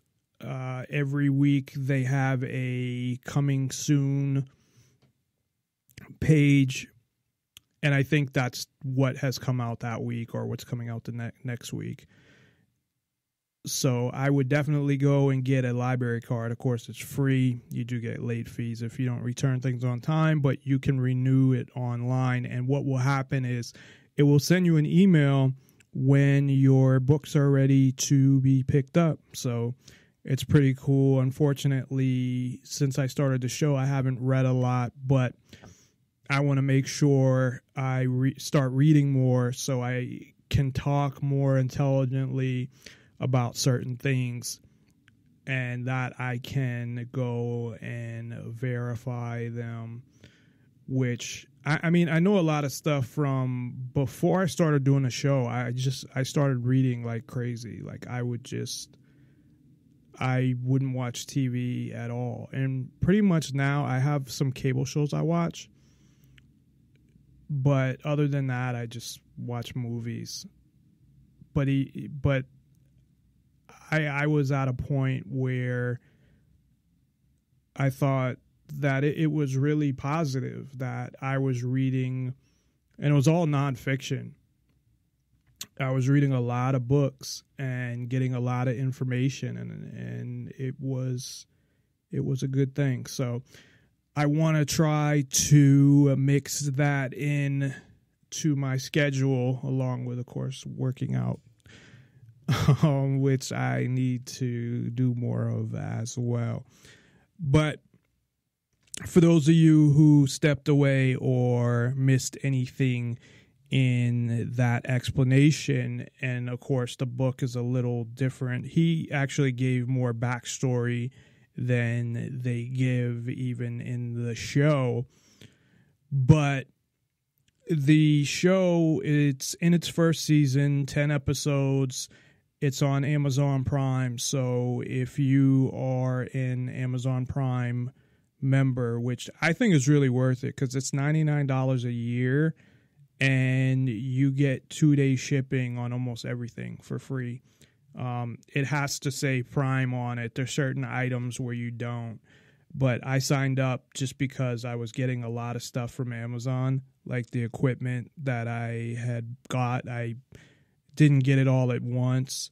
I had slowly got it, and then most things I'll order from Amazon, so it's pretty cool. So I'll have even my fiance, if she orders something, I'll have her order it through my account, and then she gets the free 2-day shipping, and you get things faster, and you don't have to pay shipping for them. So I must have saved way more than $99, and then I got the Amazon Prime movies out of it, where you don't get everything, but there's a fair amount of movies, probably just as much as Netflix, along with TV shows and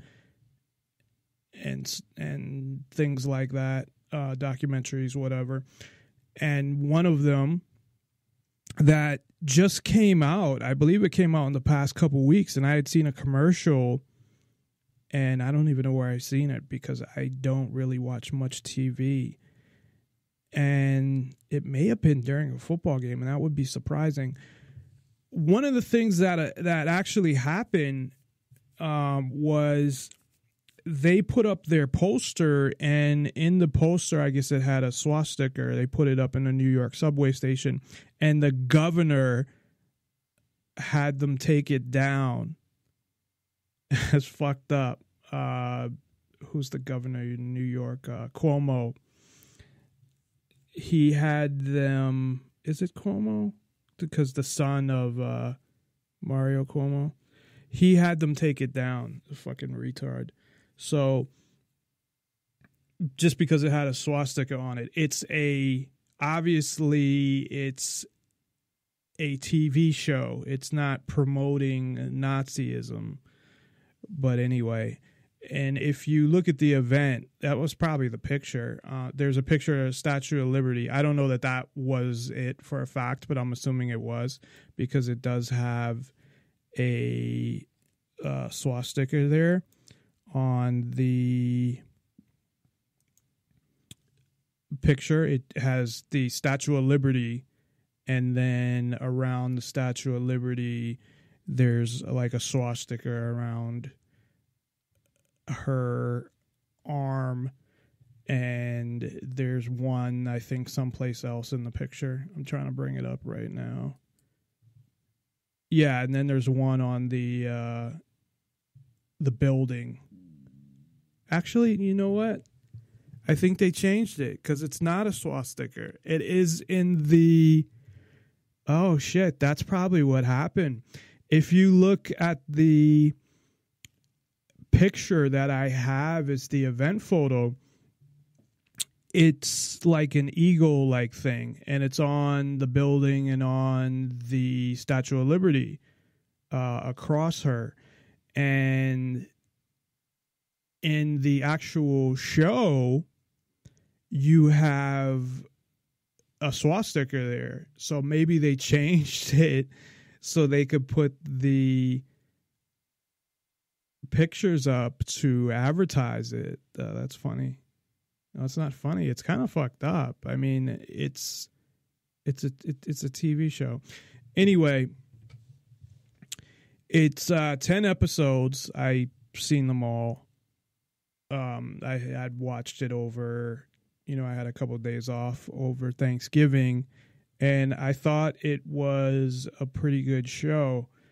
Now, the first thing that came up was, of course, that I don't think that would happen, because even if the Allies had lost World War II, I don't think they'd ever get to the United States. And if they did, you'd have people in the United States that would fight back. Now, you could say that, well, and this is the premise, that they got the bomb before the U.S., and that was the whole, I think, premise of the show, and they bombed Washington, D.C., and after that, and they assassinated Roosevelt, and the presidents after him weren't as strong presidents. And they don't say that in the show, though. They said that in the clip that I played. So I guess it says that in the book. And I'm not a fan. Roosevelt hated Jews almost as much as fucking Hitler did. I didn't find that out till the last couple of years, but he wrote some fucked up things. So I don't know that not having him as president would have done much to change things. I think the premise that they're basing it off of is that without the New Deal, the U.S. would have never came out of the Depression. So they assassinated him, and the U.S. didn't have a lot of money, so they weren't able to support any of the other countries. And I think it was based on the book, based on what he was saying in the clip, that they didn't get involved, and they also didn't give any money. And because at the end of World War II, and we've talked about this, and this is why the dollar became the reserve currency, was because everybody owed the U.S. money, and they had all the gold, and Europe was decimated. But I guess if it's based on the premise that they didn't get out of the Depression, but I don't think you can say that because of the New Deal that may have made things worse in the first place. Now, of course, the Federal Reserve had already existed at that time. So had income tax. So, and it's funny how, of course, the Federal Reserve, one of their jobs was to make sure that you didn't have those crashes like that. And of course, 10 years later, you have a huge crash. But that's their premise, so whatever. So the show takes place in 1962. So a lot of the people have just grown up under the Nazi territory or under the Japanese territory. And they mentioned Italy in that clip, but Italy is not mentioned at all in the show, at least in the first season.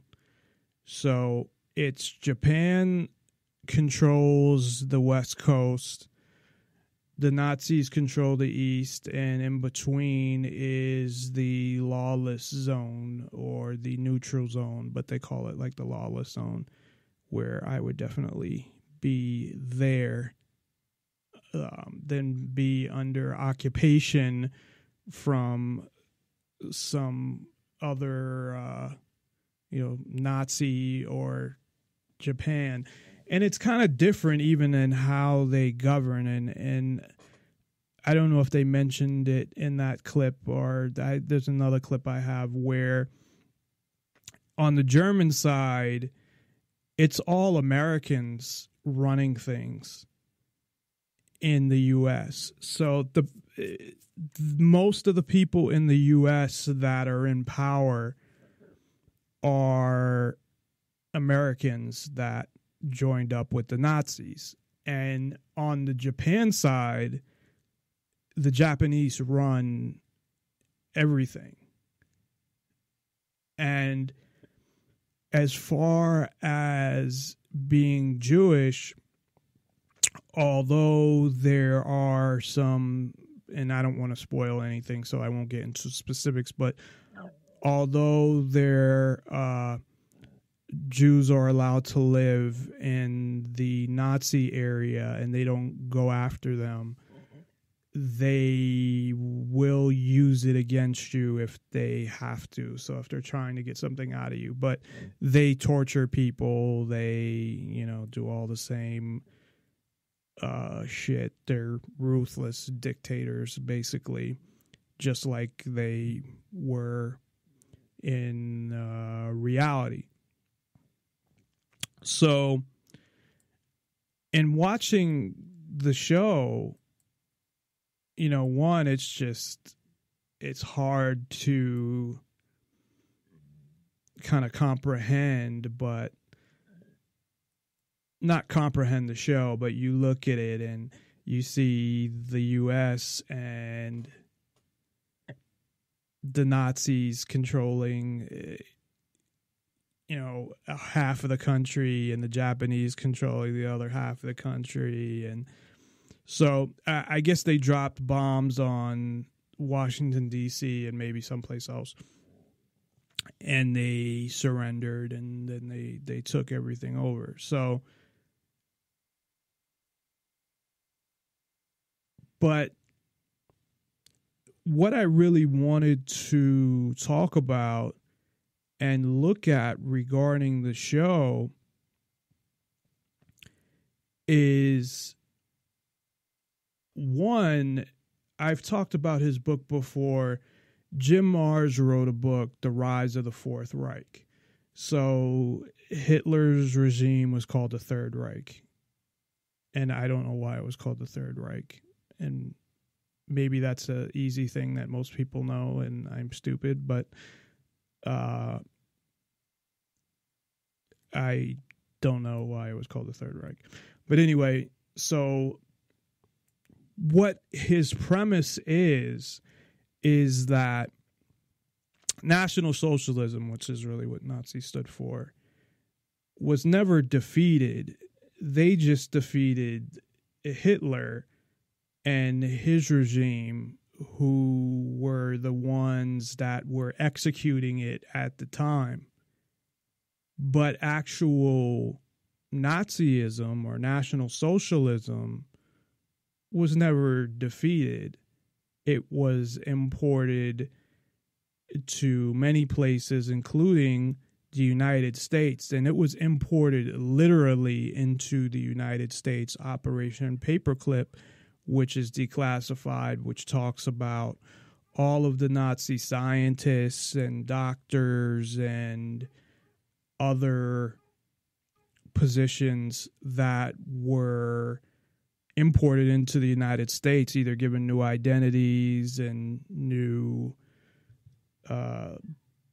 passports or however they did it, or just brought in as somebody who wasn't part of the Nazi regime, was just somebody who happened to live in Germany and was living under the Nazi regime and couldn't do anything about it. I mean, what do you do in that situation?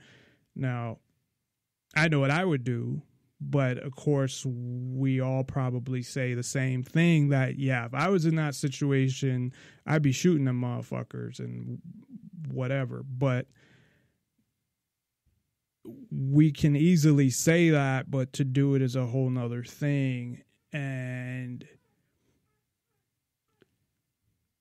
we've talked about false flags before, and that's one of the things that actually happened during Hitler's takeover. Remember, Hitler was elected, they had a Congress, you know, people don't think about these things. And then I forget what it was, what building, maybe it was the Congress building, but caught on fire and burnt down or something. And then they blamed it on Poland and said that they did it when actually Hitler did it, to blame it on Poland. It's the simplest fucking trick in the book, where you do something and blame it on somebody else. I mean, people do it all the time, probably in their personal life. I personally have never done that because I'm too honest of a person and I wouldn't do that anyway. But countries, especially politicians, are some evil motherfuckers. If you take, I think in general, although at times I may doubt this, but in general, that most people are good. I know that most people are good, at least, that, you know, they wouldn't just kill somebody or do stuff like that, do stuff to hurt other people, the majority of people. But you have that small percentage. And I think out of that small percentage, the percentage that doesn't actually go out and commit crime go into Wall Street or go into politics. But anyway, so at the time of the show, Hitler is old because it's 62 and he's dying. He has Parkinson's. They say someone made a statement that you could see him shaking and that he only had like 6 months or something. But I don't know that that's the case. But there was a plot to kill him within the show because they want to attack Japan. So Germany, if Hitler goes, will attack Japan and take over all of the U.S. Hitler, however, wants to keep peace with Japan, who would be wiped out by Germany if they were to go to war, at least in the show. That's the premise there.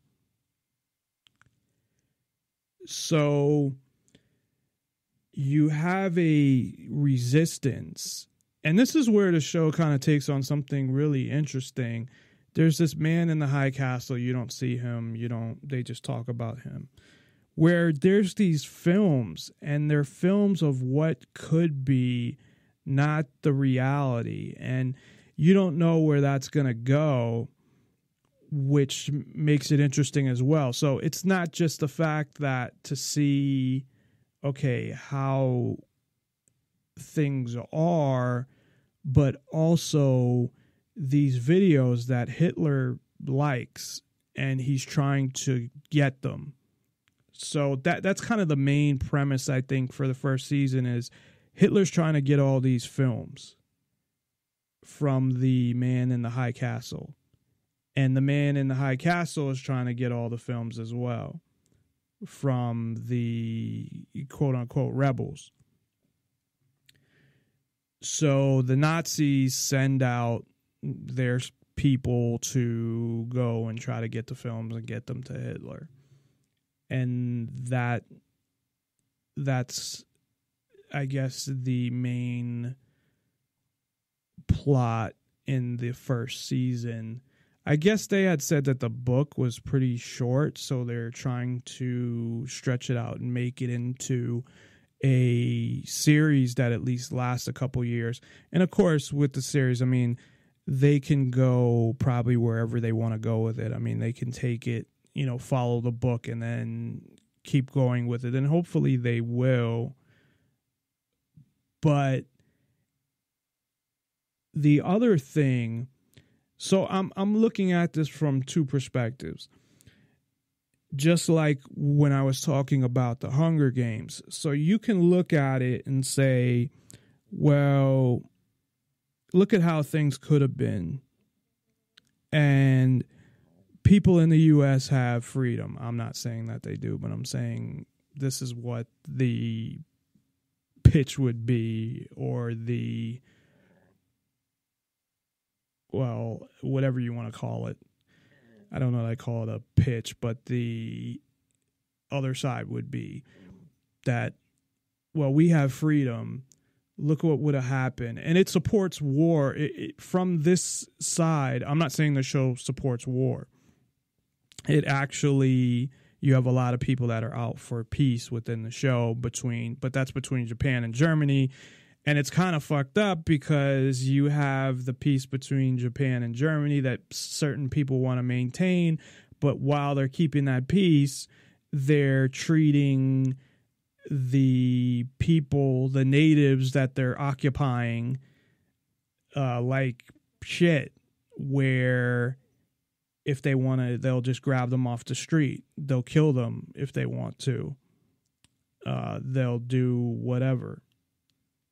So you have that as well, that it's totally set up where there's no freedom if you're not part of, on the Nazi side, if you're not a Nazi, or even if you are and you fuck up, you could get killed.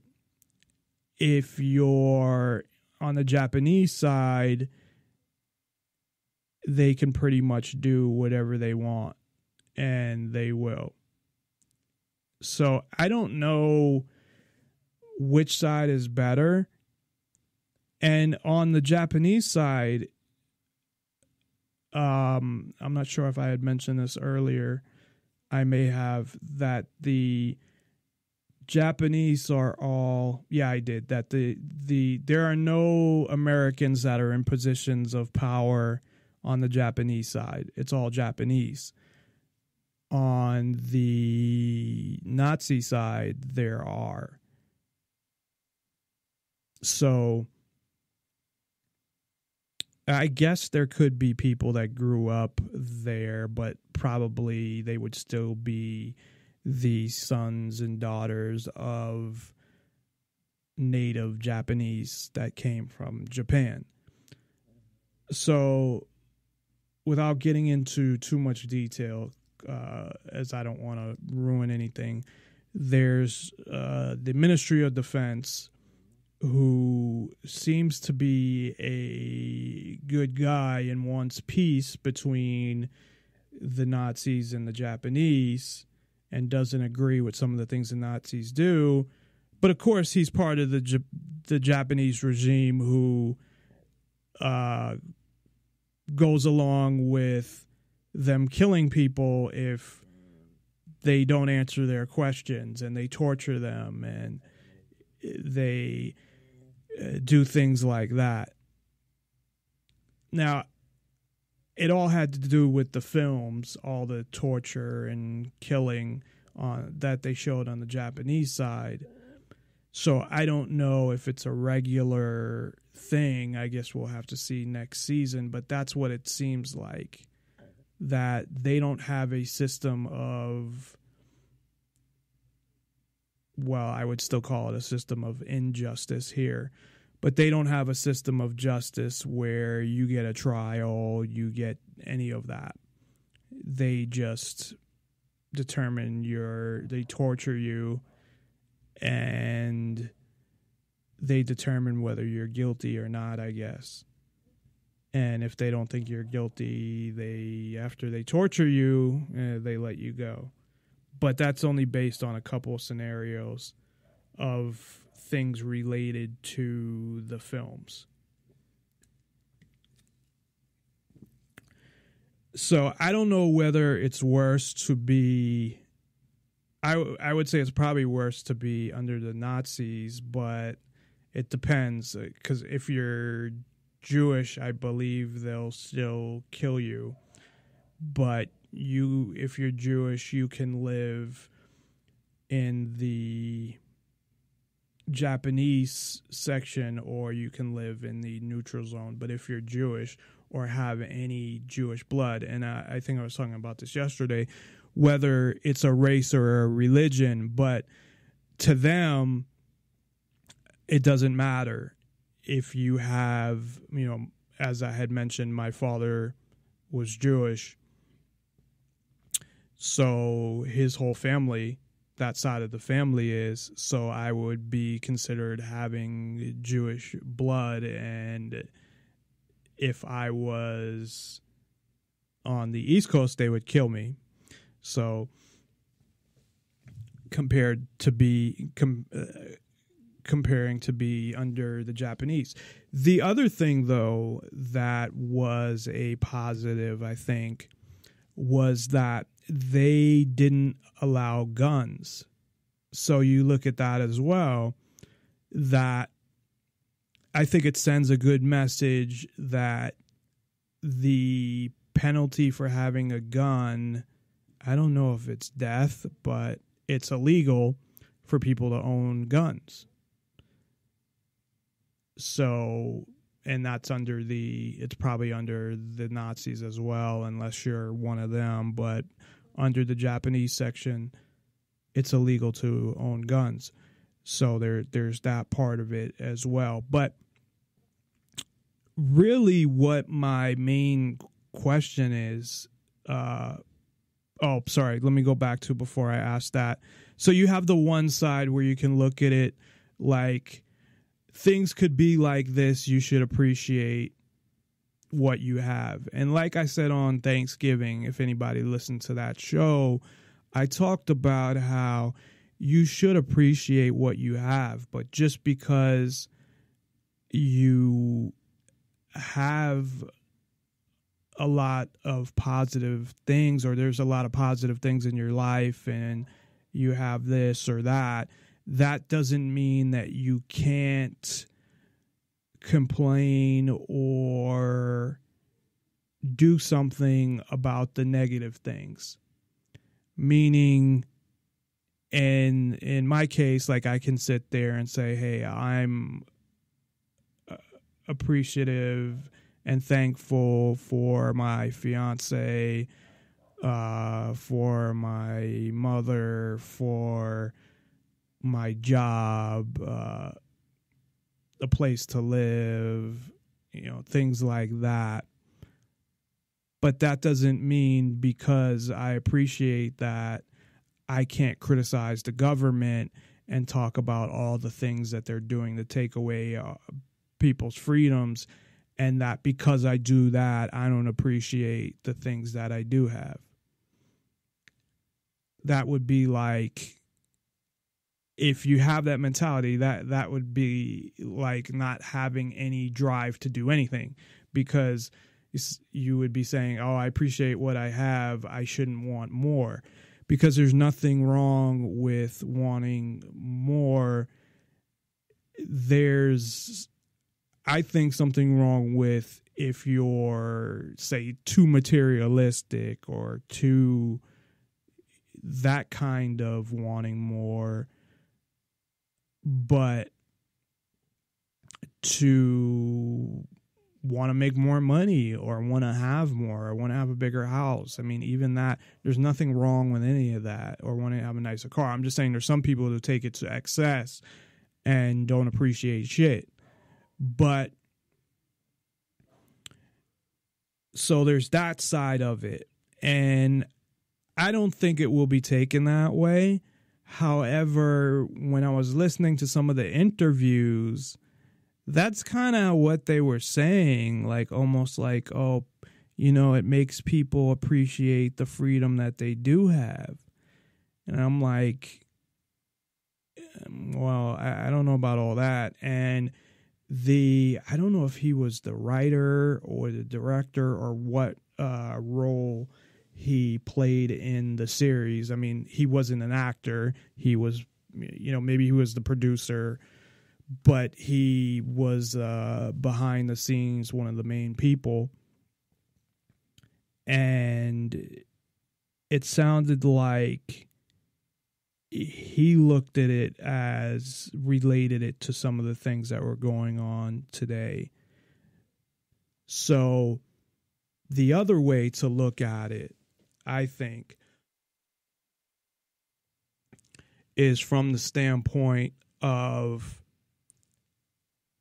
what is the U.S. currently compared to what it is in the show.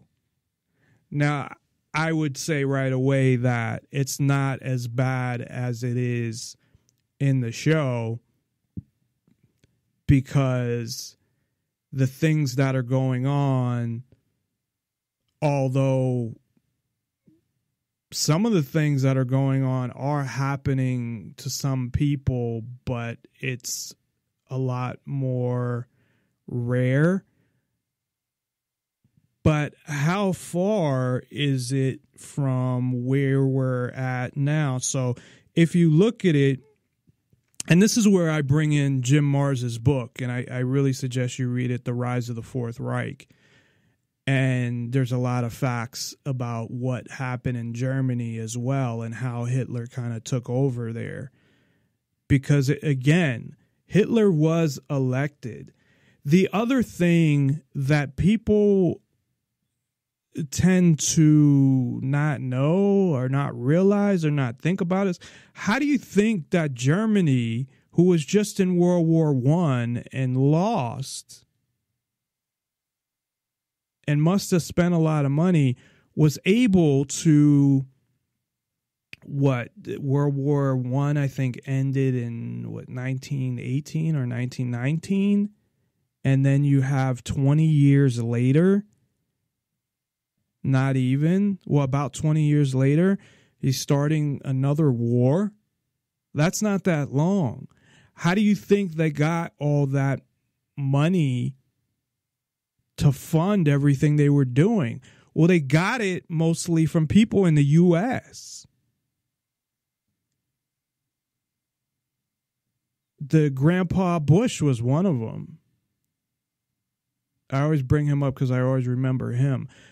David Rockefeller was over there before the war. Now, he says, well, I was doing whatever, like some studying abroad shit.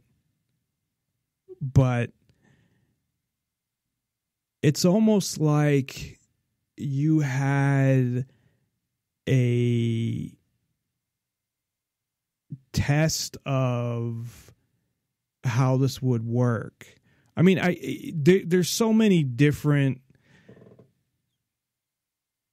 possibilities, I guess, of what they were trying to do. But, you know, you did have like the Rothschilds, who I think were the originators of this, or it might have went on before them because this is like the 1800s, who would pit one enemy or one country against another and finance both of them. So they collect money on the interest. So they, and not only that, is in lending the money, they would also get a say or at least some kind of relationship where it affected the government, or they were friends with the government, or they were able to control certain things. Just like the World Bank was going to lend money to the Ukraine, but they were only going to lend money based on specific circumstances, and it had to do with financial things. Like they had to do all of these things financially for them to lend the money. And I don't know if they ever lended them the money or not. I kind of stopped following what was going on in the Ukraine, which maybe I shouldn't have, but it's hard to follow everything that's going on. And we'll see, I guess, what happens there. But the U.S. did give them money. But there's usually some kind of, when you're getting money from at least a country or a World Bank, if you're just borrowing money from a regular bank, usually it's just the interest. But what they would do, and this is something that David Rockefeller did at Chase Bank, was he was the VP of this, is he would invest in all of these countries. So like South America, I think, was one of the continents that they hadn't really done a lot with. And he went over there and tried to lend money to them. And I think he did. And of course, you have under certain circumstances and building relationships with the government where he got to meet. You have a fucking banker, really, and, you know, millionaire or whatever, getting to meet with the heads of countries, governments. And even if it wasn't something where they had to do something to get the money, it still allowed him access to these people. So that's what a lot of these millionaires and billionaires, I'm sure, did. And I just know reading, I think it was the other book that I said everybody should get, The Creature from Jekyll Island, where it talked about the Rothschilds and them. Basically, it's like betting both sides or giving money to both parties, hedging your bets. And that's what they would do. And they made money off it, and they also built relationships and were able to probably control certain things as well. And that led to, of course, not directly, I'm not saying there's any relationship, but like the CIA going into countries and installing leaders. I'm not saying that one has anything to do with the other, but just the idea of going into other countries and possibly saying, oh, well, we'll help to rebuild your infrastructure, or we'll do this, or we'll do that. We're going to, if we install this leader,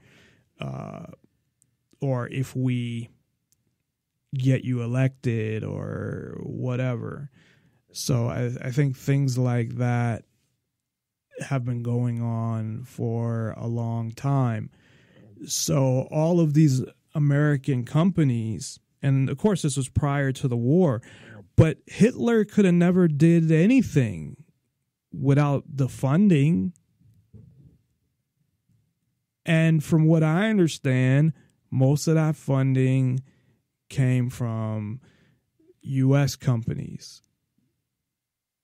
And they're the ones who built him up. Now, the reason why, was it just the companies trying to make money? I'm sure you had some companies, because before he had gone to war, when he had first taken over and they were doing business with him, were some of these companies that were just doing business outside the U.S.? Maybe. But from what I understand, I mean, they were doing business with him even during, secretively, even later. And they supported him. So why would they do that? Now, there's obviously, I believe, an agenda there. And that may have been, let's see, to them, it's all a fucking game.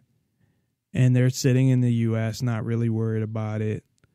But, yeah, I mean, to them, it's a fucking game. It's all games to them. When you're a billionaire, or maybe back then multimillionaire would, but billionaire by today's standards, they probably get bored and even did things just for entertainment. But I'm not saying they were doing this for entertainment. I'm saying that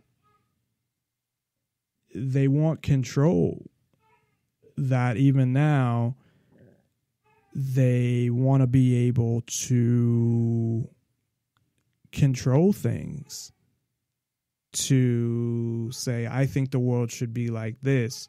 And you know what? I have enough money to actually influence that. So I don't know if, and I can't recall from the book what Jim Mars's theory was there, because it's been a couple years since I read the book. But it seemed like it was, maybe even an experiment, and let's see how this plays out, here. And then maybe by the end, even they thought, okay, well, he's fucking it up. He's not doing it the way it should be done.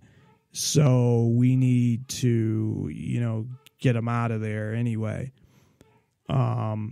And maybe they stopped funding him as well. But what they didn't defeat, and this is Jim Mars's theory, is that, yes, they defeated Hitler and the German army, but they never defeated National Socialism. National Socialism continued to exist.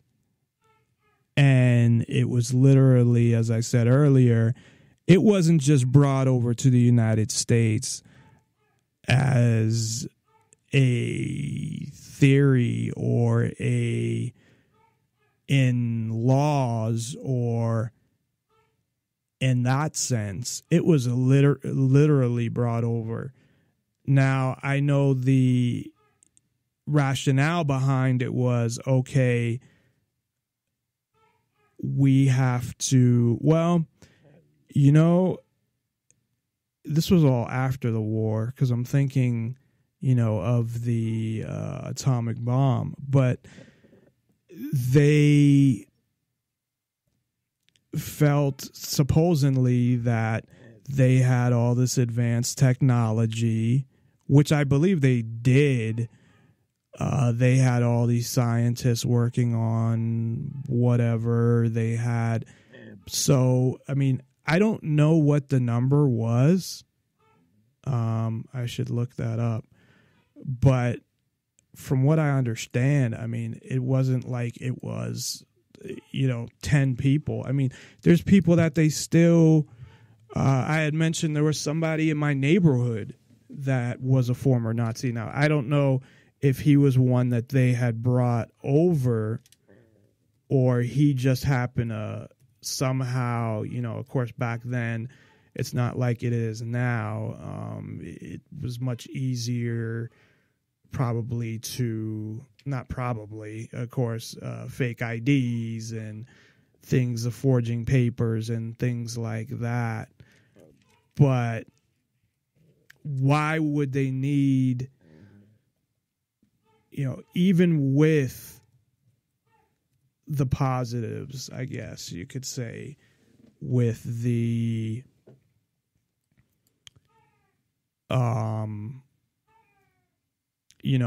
what they got out of it.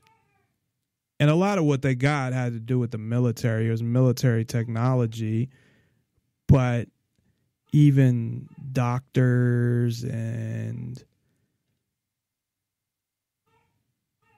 all of these other areas as well. Hopefully you can't hear the dog barking because the dog is barking loud, but I know that in the past there's been noise that I have heard that didn't actually come through because I do have the room somewhat soundproofed.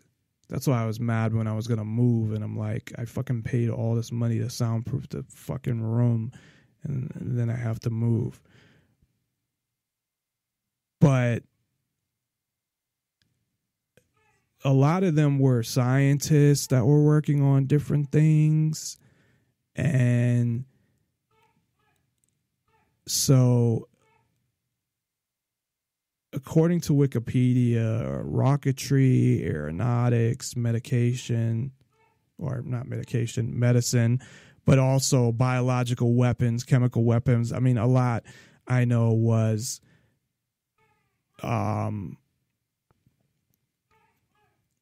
for the military, intelligence, electronics. And I don't know, it doesn't say here how many, but from what I had thought, it was in the thousands that they brought over that many.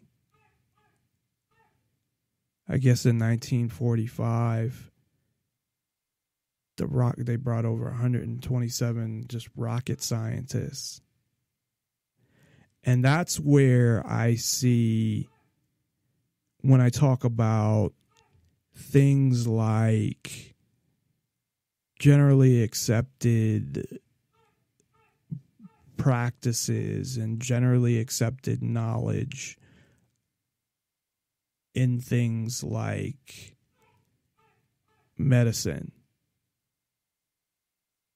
Medicine just meaning like doctors, like that.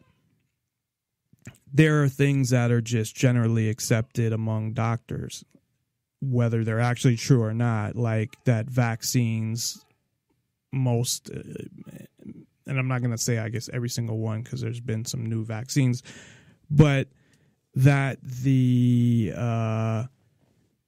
vaccines are...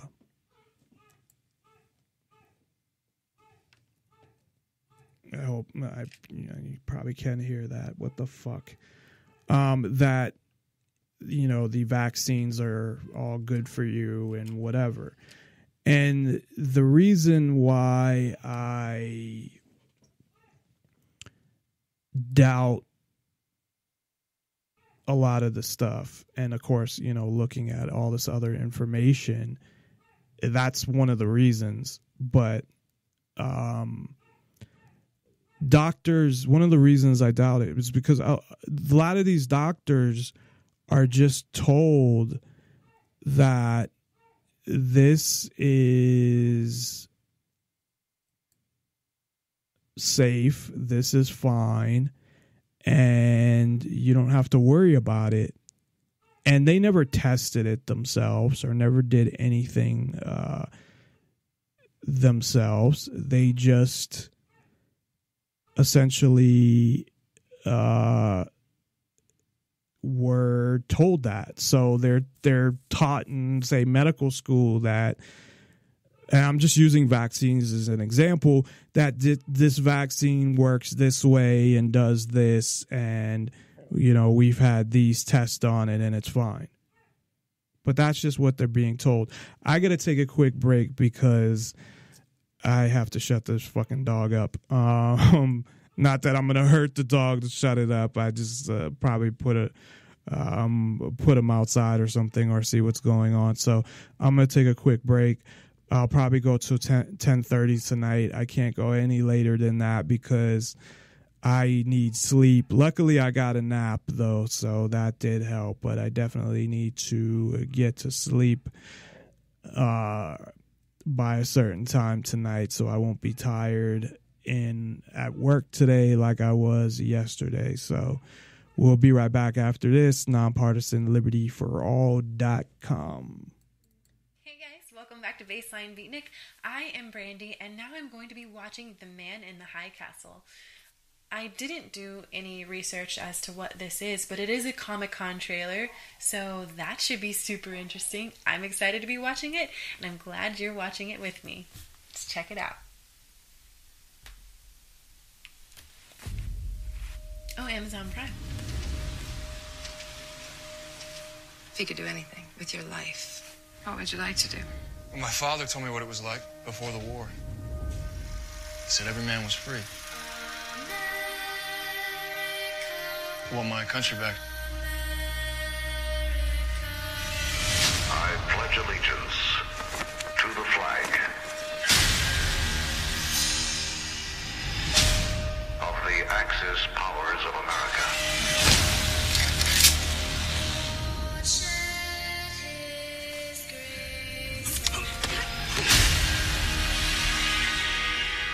and to the republic for which it stands,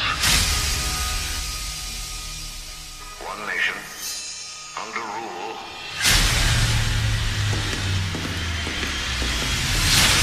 divided, with liberty and justice for none.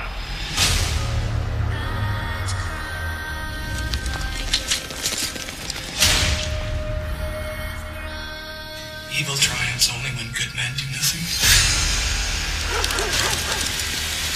I'm here because I want to do the right thing. Take this. What is this? A way out.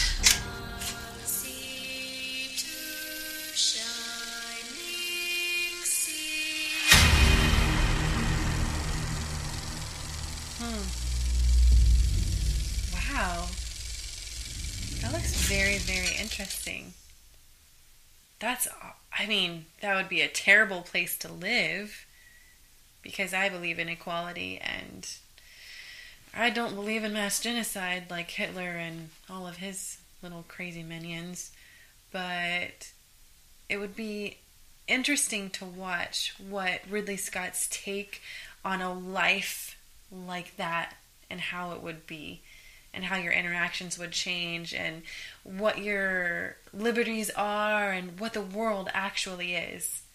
He has quite an imagination. I mean, coming from the director of Aliens and Prometheus and all of those awesome films, I love sci-fi. And although this, I don't think, qualifies as sci-fi, it might have a sci-fi element to it, which would be also pretty cool. It also debuted at Comic-Con, which makes me think that it might, in fact, have some sort of scientific element or sci-fi element to it.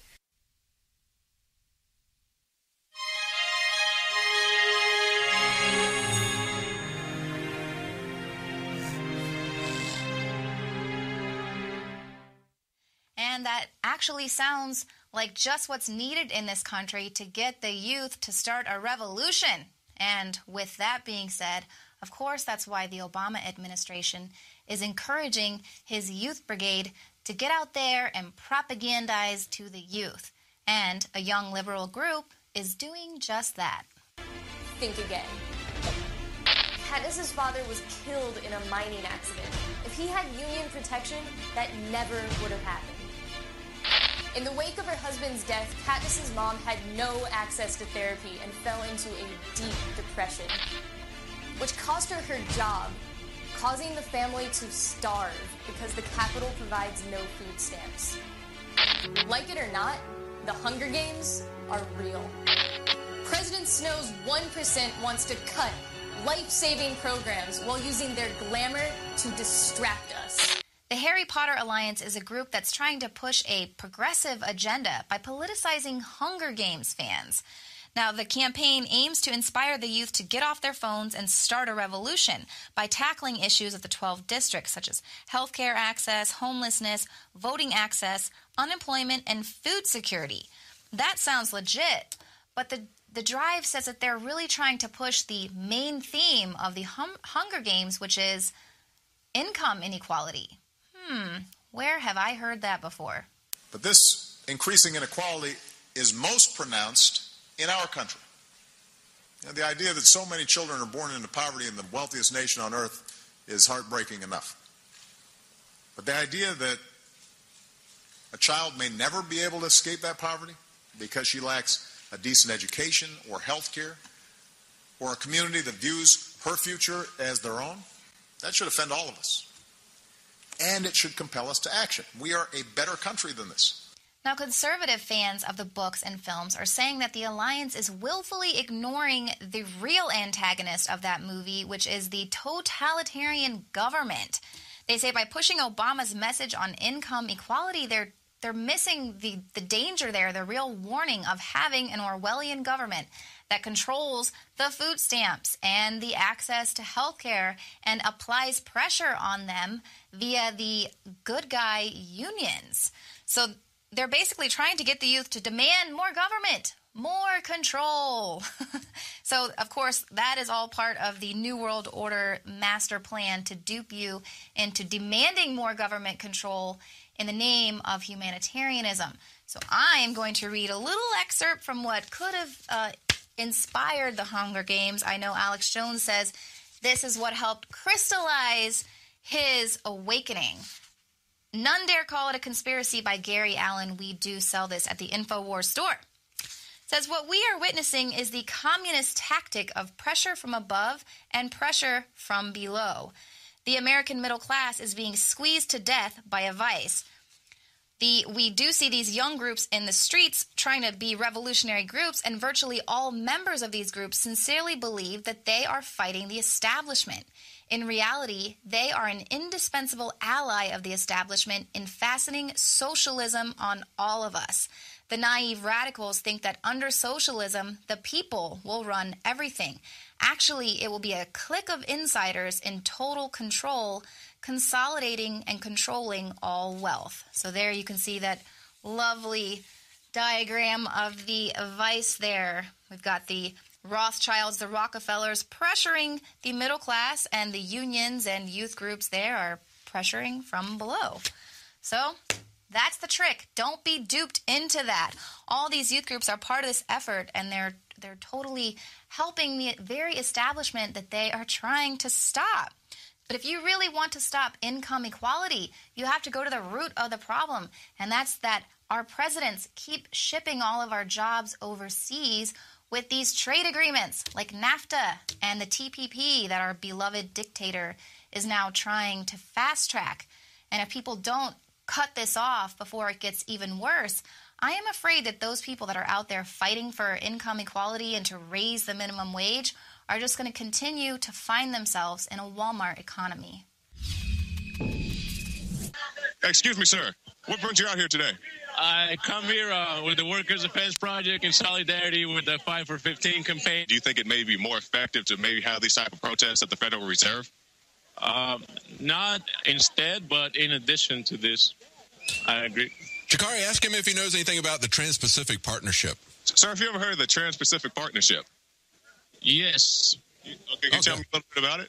Yeah, as someone I'm from Mexico, and seeing how the NAFTA devastated our country, I just am really terrified about how it's Trans-Pacific. I'm glad you brought up NAFTA, because a lot of people don't know about this NAFTA thing, the NAFTA superhighway. GMOs, do you think GMOs is maybe affecting things? They're in a big way, I personally, I'm not a scientist. I didn't study it, but I've done a little research on the web and looked some stuff up, and apparently they're very bad for you. Some very educated people. I was happy to see, guys know about GMO, guys that know about the NAFTA superhighway and things such as that. These aren't just people looking for more money. They're interested in things like the Federal Reserve. They're interested in things like healthier food.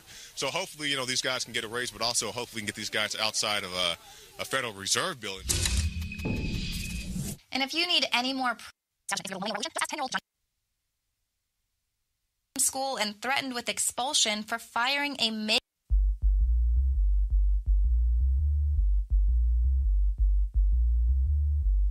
You are listening to Nonpartisan Liberty for All Radio with your host, Dave Bourne. And we are back here on Nonpartisan Liberty for All. I had unfortunately just looked at the amount of listeners to the live show, and that was very sad.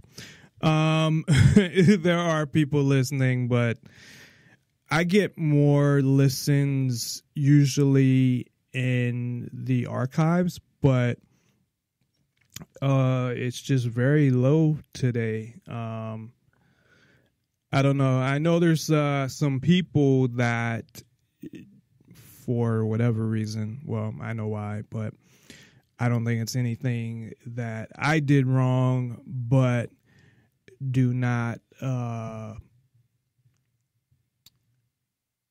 or I guess maybe have a issue with me, and maybe they voiced that issue and said, whatever, and badmouth the show or something. I don't know, because it seems since then that the listens have gone down. So that's cool though. I think I know what I think I know the reasons why and what people are doing or not doing since then. And yeah, it's people in Las Vegas, just so I didn't want anybody in New Hampshire to think that it has anything to do with them. But I noticed some people in Las Vegas that would even possibly also share the show at times, that they aren't doing that anymore. But that's cool. I will remember that, and no matter what, I will continue to bring you the best show possible. No. But anyway, back to the man in the castle tower. And that's what I was talking about where, and sorry, I kind of skipped there at the end. I just meant to play that one little segment. The whole income equality thing and them using Hunger Games as a way to promote that. So that's where you kind of have this almost in, I guess, what you'd call the Libertarian Party, or people that are kind of libertarians, or maybe they call themselves libertarians, but they're really not. Or, I mean, you definitely have a lot of that, but where you can take these things and look at it different ways, where you can take something like Hunger Games and look at it in a totally different way and try to present it in a totally different way than the way I would look at it, or at least the last episode, how I looked at that. But you also have, I think, a lot of differences within movements. So before I guess I get back to the man in the high castle,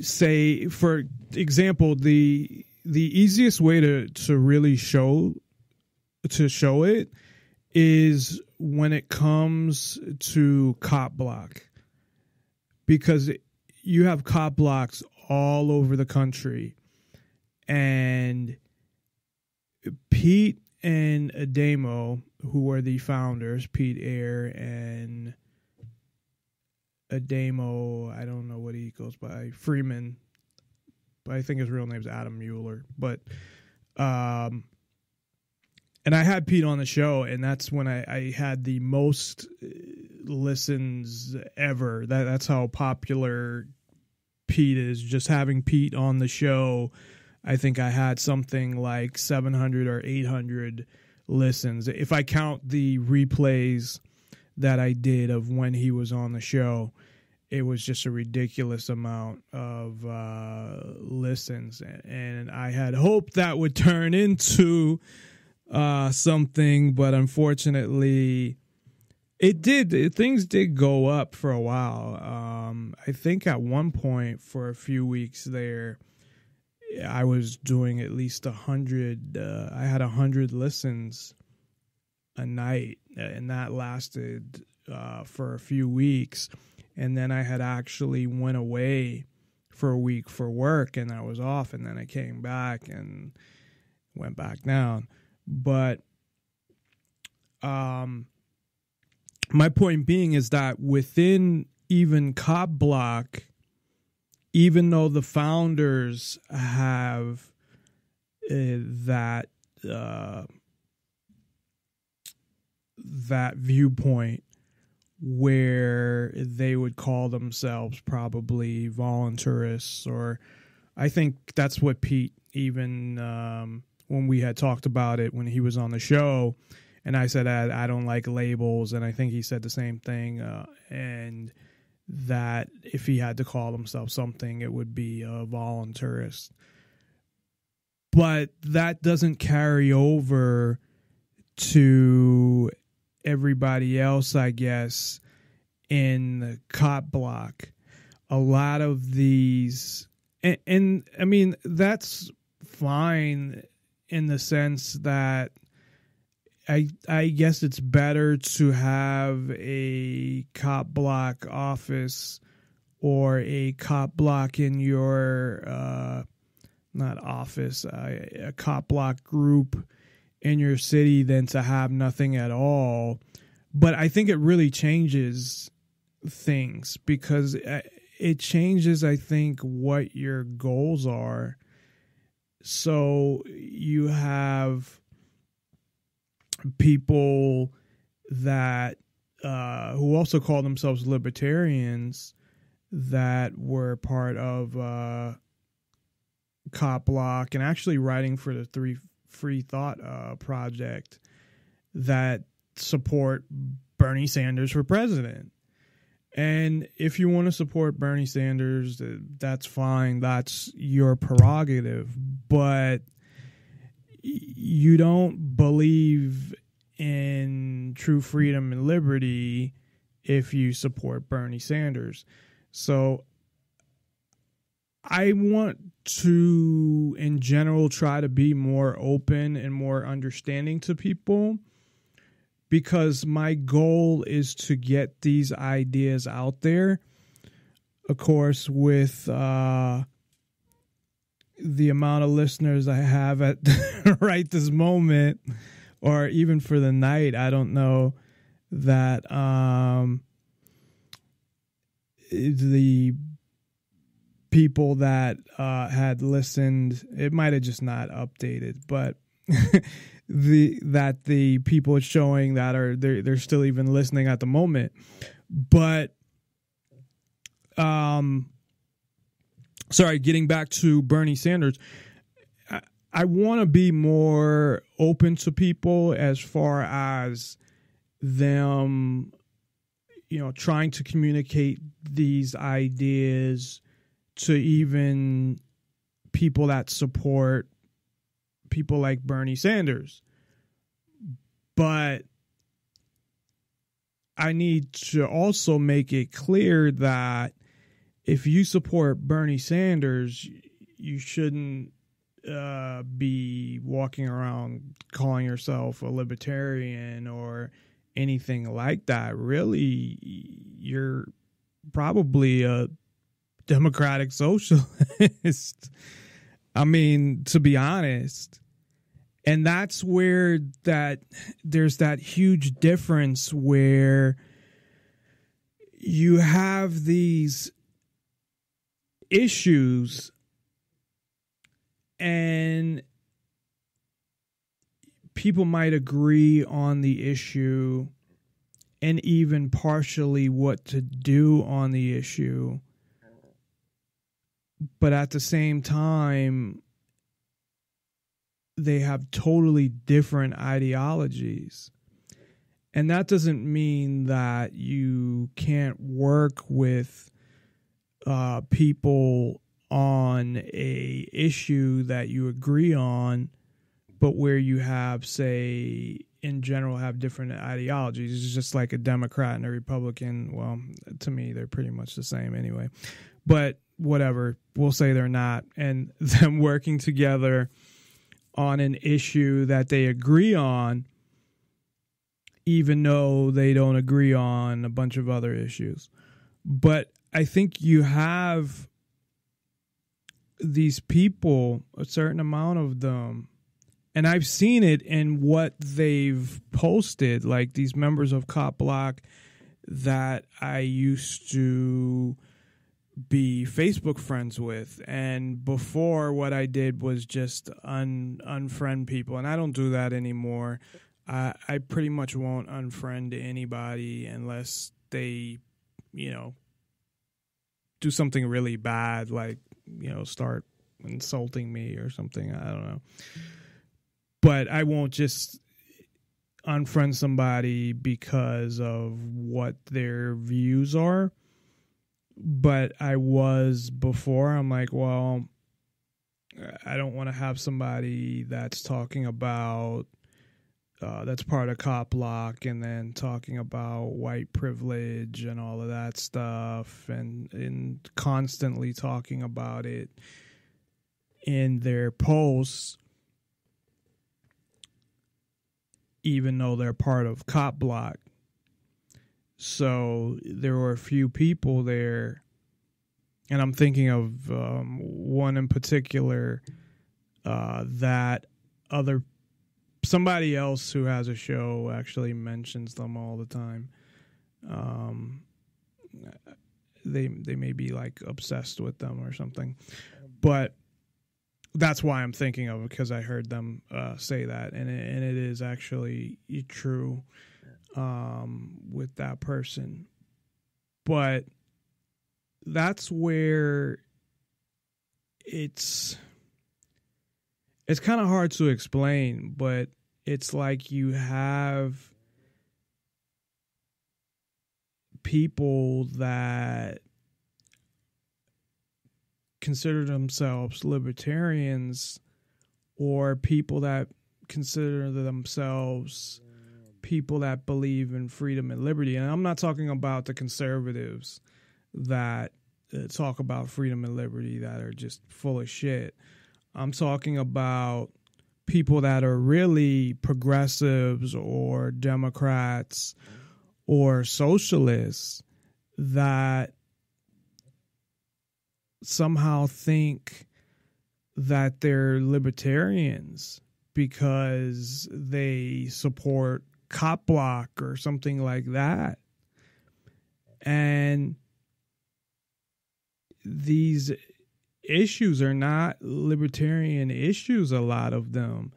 Like income equality is not a libertarian issue. The libertarian side of that, the true libertarian side of that, would be the government should totally stay out of business.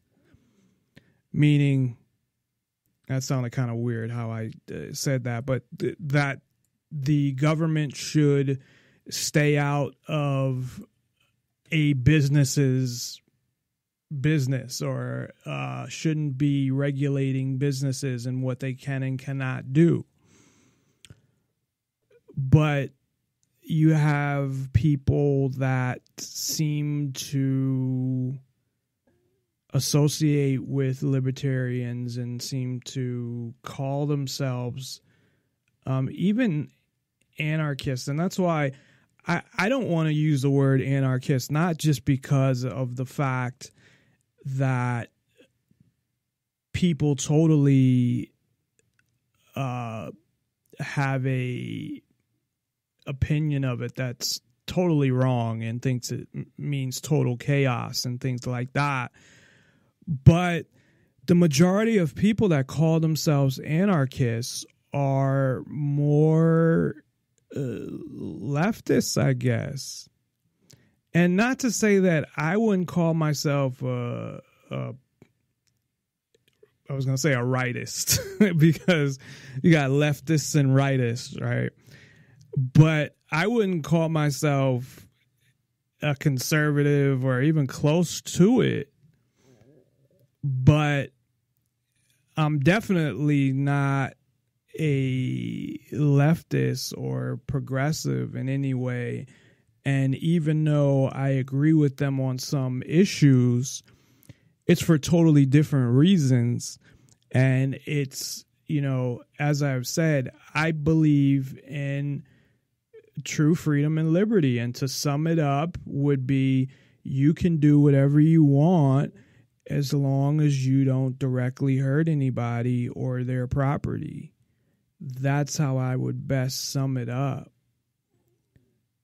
And that includes, you know, trying to take money from people and distribute it to other people, or anything the government does, or government programs, or any of that. So even though, yes, I'm compassionate or I feel bad for certain people in the situations that they're in, I think if there wasn't a government, or at least there wasn't these programs, that there would be enough people that would actually help. Because there are plenty of people that help now with the government taking the amount they do in taxes, and then people knowing that the government helps people. So part of it is that people know anyway, like, oh, well, they can just get government assistance. And if that didn't exist, I think there'd be a lot more charity. And I think it would be even better because, of course, the government is bad at everything they do. So I think from a charitable standpoint that if the government had nothing to do with it, that people would be in the long term better off. I think it might take a little while for people to kind of adjust to that and not being used to the government not helping people and having to do it through charity. Or you do stuff through also insurance, like unemployment. You would get unemployment insurance. So if you get laid off, you get paid. And you could probably do it where you get a higher fucking percentage than what the government gives you anyway. They max out at like $400 a week, which is nothing. Anyway, I got totally off topic there. Sorry about that. So, regarding the man in the high castle, and I'll try to do this quick. So, my point is really, how far are we from where they're at in the show? And even for those who haven't seen the show, based on my explanation of the show, I think almost everything that goes on in the show goes on in society. It just doesn't happen as often or as it's not technically legal in many circumstances for the government to do certain things, but we all know the government can do whatever they want. So I think part of the difference is in the show, it's legal for them to do it, and they'll do whatever they want, and they can do it, and can do it from a legal standpoint. But with the U.S. government, where they have essentially imported the same thing anyway, technically it's not legal for them to do a lot of these things, but they'll do it anyway. The cops will fucking torture people. The CIA, of course, we know they torture people. The FBI. So law enforcement tortures people. We know that. The government has people killed. And these are things that are technically not always, well, in certain circumstances, they are legal anyway. So, I mean, you have that going on. You have reporters that were killed, that I believe that were killed by the U.S. government. You have political prisoners like Bradley Manning and, Chelsea Manning and Snowden, if they ever caught him, or people that are arrested for things like any crime that's considered a crime against the state, any drug crime. As far as I'm concerned, anybody that's in jail for drugs, that's a political prisoner as well. So it's not that far off. If you watch the show, now I know people that haven't been exposed to a lot of things and maybe don't know about a lot of things that have gone on. I mean, cops can kill people legally. Look at the Nevada statute. Basically, a cop can kill somebody pretty much for all these reasons. So there's pretty much not a reason that they can't kill somebody. I mean, there is, but there's not. Like, there's enough in there to say I was scared, so I shot and killed him or whatever. So they can pretty much get away with it legally. So it's not even they get away with it because of the justice system. That's part of it, but it's also because it's illegal as well.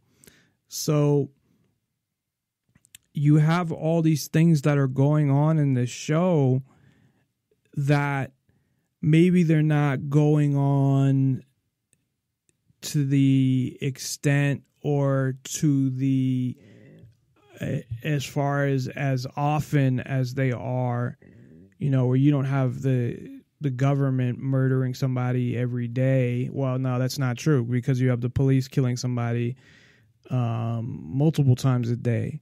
So, but I think some of the instances are self-defense. I don't think every single time a police officer kills somebody that it's not in self-defense, but it's hard to know when it is and when it's not because they lie. So, and they'll say a lot of the times, like, oh, well, you know, he had a knife. He was coming at me with a knife, which in that situation, I don't think you need, as a police officer, you should be able to handle that situation anyway. So I don't know why they would need to kill somebody in that situation. But what I'm saying is, what's really fucked up about this, and I hope this is what people get out of this show, is that we don't need, not that we need this to happen, but Nazi Germany doesn't have to take over for the country to be similar to it, because it already is. So when you look at the show, and the show is extreme, and yes, it is worse. So there's no doubt that it's worse. But if you were to look at it from the standpoint of, do these things happen? Maybe they happen at a much lower percentage, or they don't happen to that many people. But do these things happen? And looking at it, and I'd have to really think about it and maybe even rewatch the shows. But off the top of my head, I think everything that has happened in the show has happened in reality as well, as a result of the U.S. government. And that, to me, is the scariest part of the show. And that's also what I hope people get out of it. Because I hope people don't watch the show and think, oh, well, I'm glad we don't live under their rule, because look at that. I hope people look at it and realize that, fuck, we're not that far off. That if we don't do something, we're going to be closer to that. And, you know, I guess if I had to rate it from a 1 to a 10 off the top of my head, you know, 10 being the most like it, I don't know. I'd say maybe a 6. I think it also depends where you live. So I'm taking the country as a whole, because a lot of these things go on. They just don't happen all the time and happen to everybody. So because they don't happen all the time and happen to everybody, people think that, well, so America's still free because this just happens occasionally or something like that. I don't know. To me, if there's certain things that go on, I don't know how a country can be free when the government murders its own citizens. Never mind what they do to other countries. So, and I'm not even talking about that. I'm just talking about what they do to their own citizens. So I hope if you have Amazon, definitely watch it. It's free with Amazon Prime. It's called The Man in the High Castle, and season 1 is all out there, all 10 episodes. And tomorrow we will be having Ken Shorjan on to talk about the economy and geopolitics. Maybe he'll have some news on the shooting that took place today. And I guess we'll have to see. I'll have to check if he wrote any articles about it. But it happened later today. So, well, it happened earlier today, but it seems like all the information got out later today. So thanks everybody for tuning in. The 2 people that tuned in, thank you. I appreciate it. And to all the haters out there that are bad-mouthing the show or, you know, talking whatever shit, you know, whatever. I guess the haters are going to hate, right? What was that song from? That was like an older R. Kelly. Anyway. So we'll be back tomorrow, 7 o'clock Pacific, 10 o'clock Eastern. And we'll be back again with Ken Shorjan. the economy, geopolitics, and Ken is always great when he's on the show. So thanks, everybody. Listen to police officers' commands, listen to what we tell you, and just stop. The nation needs to realize that when we tell you to do something, do it. And if you're wrong, you're wrong. If you're right, then the courts will figure it out. We don't get to take the law, we enforce it. But at the end of the day, each and every man can go home safe. Sometimes the use of force is necessary. You need to comply with the police officer, the way the system was meant to be. Comply with the orders of police officers. Resisting arrest is a real and dangerous crime.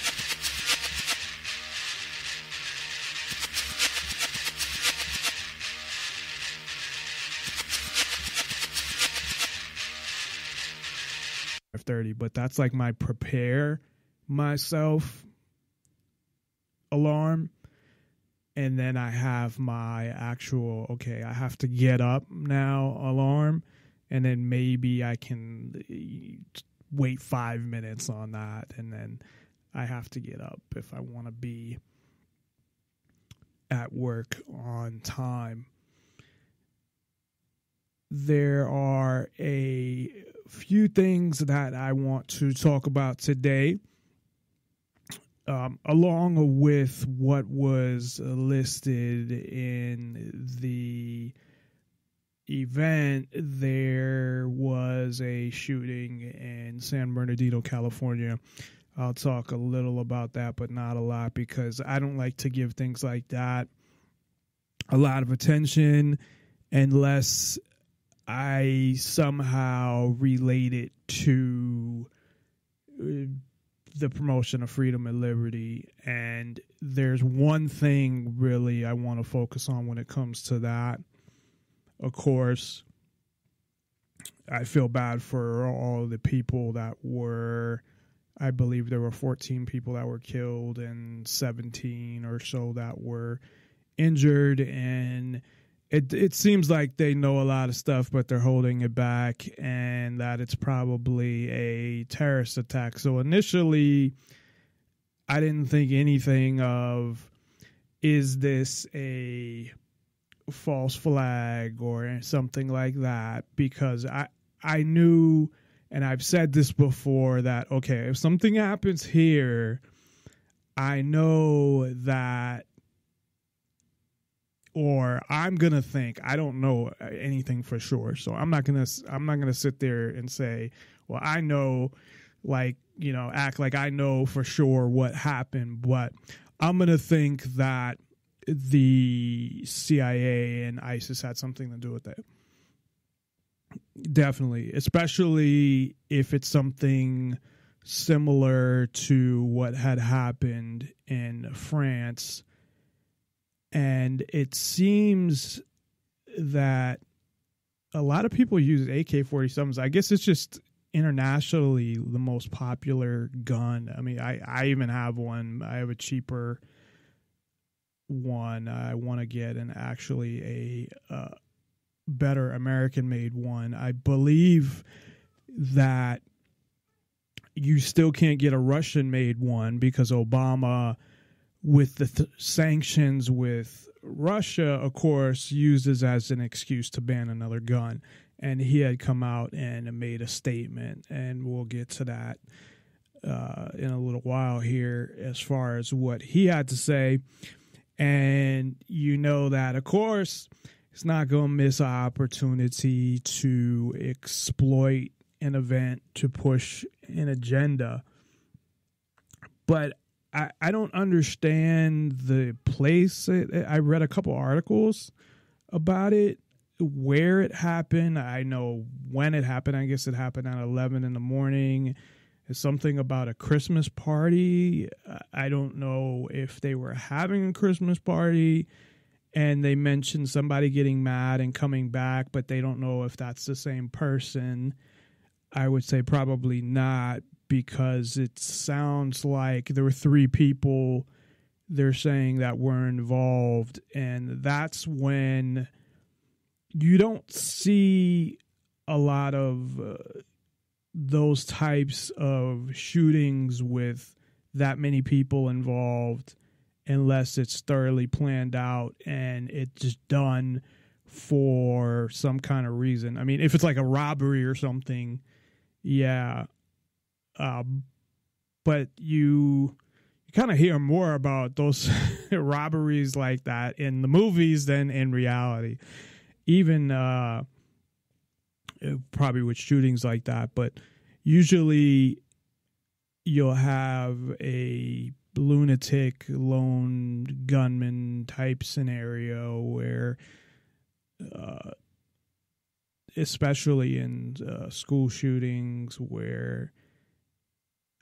and a lot of times is school shootings and I think one school shooting or the promotion of school shootings promote more school shootings. It's just where it happens at. So I think we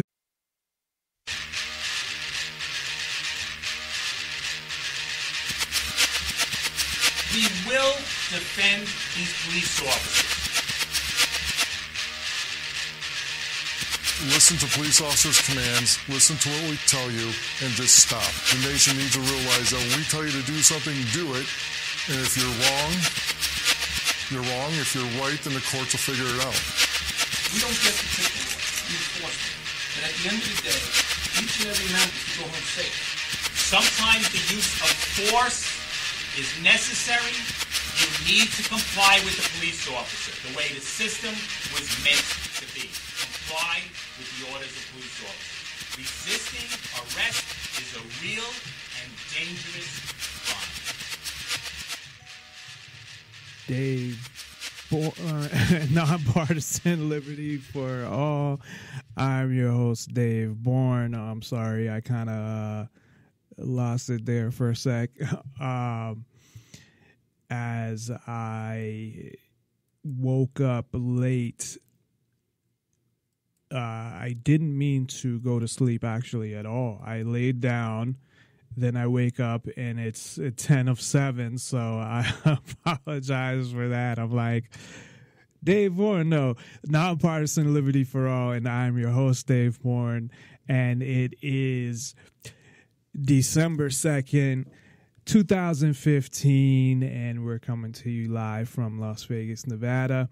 Thank you for tuning in. We're on weeknights, Tuesday, Wednesday, and Thursday at 7 o'clock Pacific, 10 o'clock Eastern. And you can listen on Spreaker.com and NonpartisanLibertyForAll.com.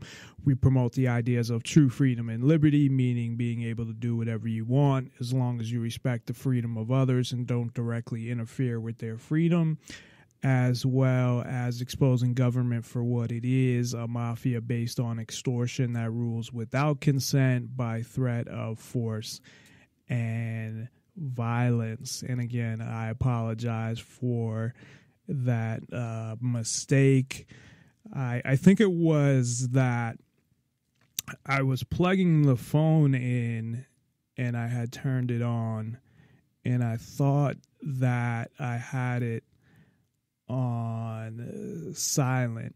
And I have said before how on my show you don't hear sounds coming from, well, I was referring more to computers and programs like I'll hear on other shows like their Facebook notification go off and hear a sound from that or something along those lines. And I was saying one day how you'll never hear that on my show, and you actually won't because I have everything set up where certain things are muted and whatnot, and it maintains those setups. But the phone, I guess, is a different thing, and I had my phone on Ring. And now I have it on this stupid Ring because I have an issue now with my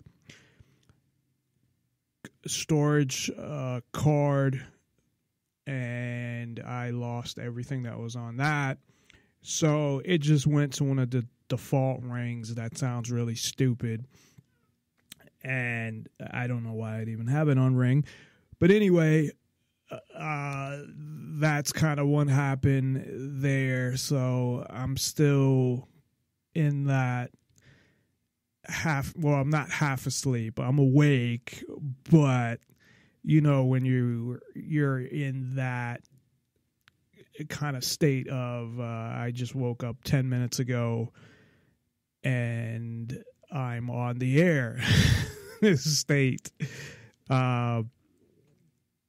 which is not the best state to be into. So again, I actually didn't even plan on falling asleep. Last night I did an extra hour. I was on till 11, and then I don't think I fell asleep till 12:30. I get up at 5:45 or something. I have my alarm set for 5:45. Actually, I have two alarms. I have one that goes off at 5:30, and I have one that goes off at 5:45. And I don't really need to get up at the one at 5. So it doesn't say anything. It seems like from the information that I got that they were leaving. So they were there after the crime happened, and then they did a shelter in place, and this is a quote, I believe, or pretty close to it. The chief of police basically said people were told to shelter in place in this one specific neighborhood that they locked down, and they searched the neighborhood. And that reminds me of course, the Boston bombing, because I don't know what they did in that neighborhood. I don't know if they went door to door. Now, you got to remember, this is California, where just like Massachusetts, most people are not armed. So they probably know. I'd say in California, more people are armed than in Massachusetts. And I'd say that probably, though, not in, this is San Bernardino, more Southern California. So, because I would say more Northern California from what I understand, but I don't know, because then you have San Francisco, the San Francisco area too. So maybe in general, it's about the same, but California is a bigger state population wise. Of course, you could fit, I don't know how many Massachusetts is in California. So I don't know, but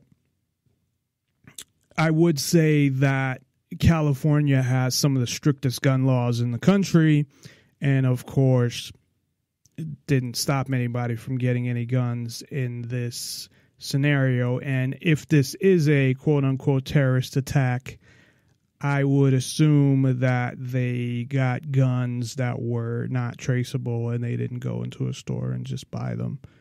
Although, either way, does it really matter?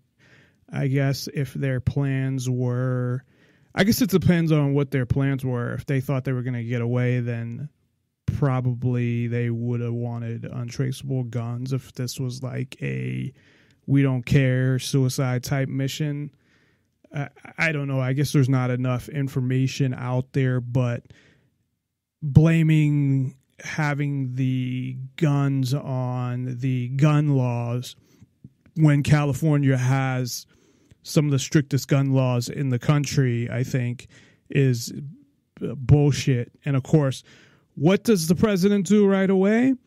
Well, he brings up the gun laws.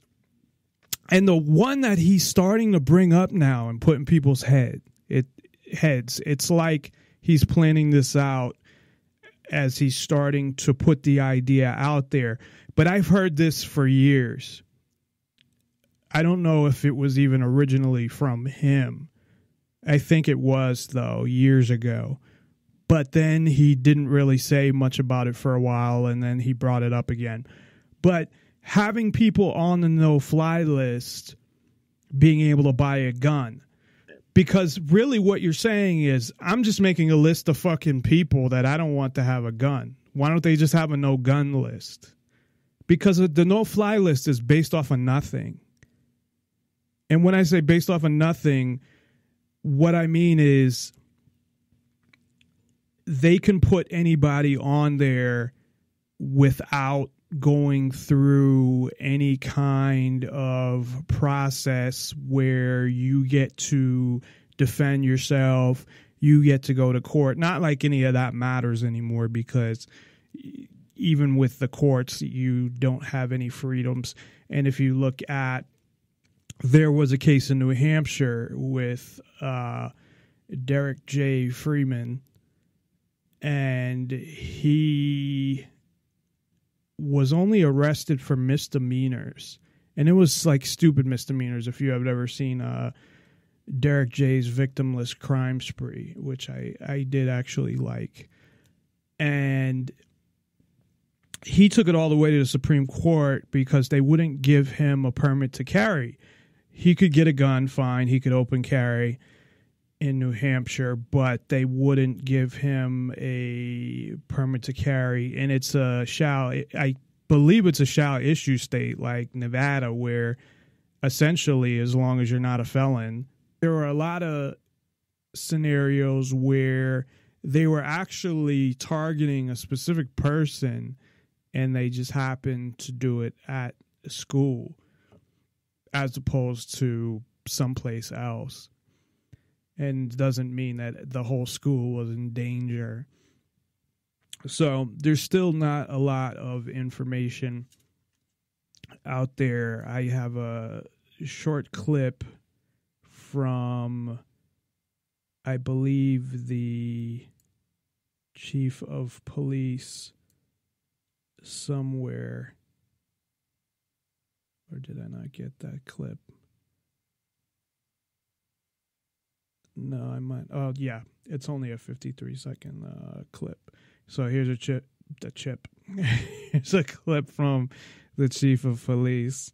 This is only 53 seconds, so I'll play this real quick.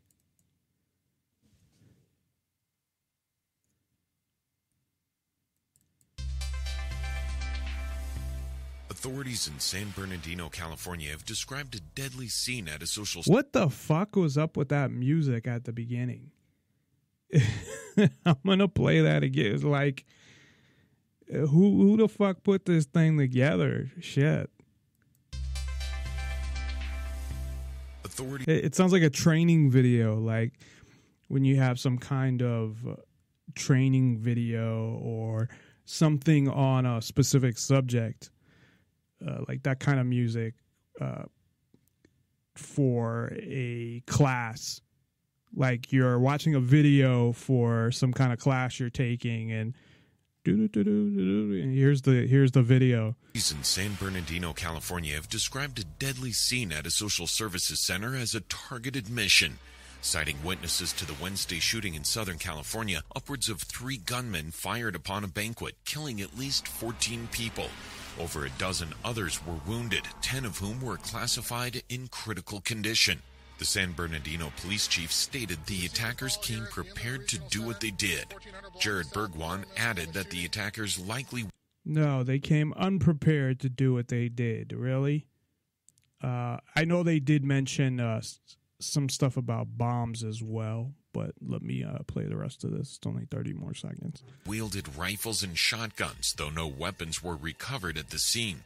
According to the president and CEO of the center, the shooting took place in a conference area which hosted a banquet for the San Bernardino County Department of Public Health. I don't want to hear that stupid music at the end. It's weird because, and I think I have one more clip. I have to find that. I have one of the president, but I think I have one with the, I'll play that in a little while. Because it's weird. It almost sounds like there was an SUV and there was a standoff with an SUV, and it almost sounds like it's possible, the way they described it, and they didn't go into a lot of detail, but they almost made it sound like it could possibly be 2 different things. There's something going on with an SUV, and then there's something going on with people that actually did the shooting. So I don't know what really happened. They weren't too descriptive. I saw part of the press conference. I, of course, saw the fucking morons on Fox News, along with the other moron there who I talk about, who's on the radio when I drive home from I was going to say school. Like, when I drive home from school, I'm driving home from high school. Mark Levin and his asinine, I won't say his asinine ass, but they all bring up Greta Van Susteren and her stupid ass guest who's a lawyer. You know, we have to thank the police on this one because, you know, people say all this stuff about the police and, you know, looks, here's an example where the police did a good job and we needed them. Well, first of all, I don't know whether they did a good job or not. They had a fucking shootout with a van or a SUV, okay, and they killed 2 of the people. They give it to you. They don't try to go through all your background and all that shit. It's just, I mean, they do a background check, but it's basically if you pass a background check to buy a gun, then you should be able to get a permit to carry. That's pretty much what it is. And they denied him because of his arrest and his issues with the Keene police. And really, it was the Keene police harassing him. But it was just like stupid shit, most of it. And it was nothing violent. It was nothing that was a felony. And he had ended up just going to jail over it because it was so many, it was a bunch of misdemeanors. And the way they structure sentencing, he could have ended up in jail probably for like 20 years. It's insane for the stuff he did, which again was basically nothing. So he took it all the way to the New Hampshire Supreme Court. Sorry, I think I said Supreme Court. And of course, they ruled against him. So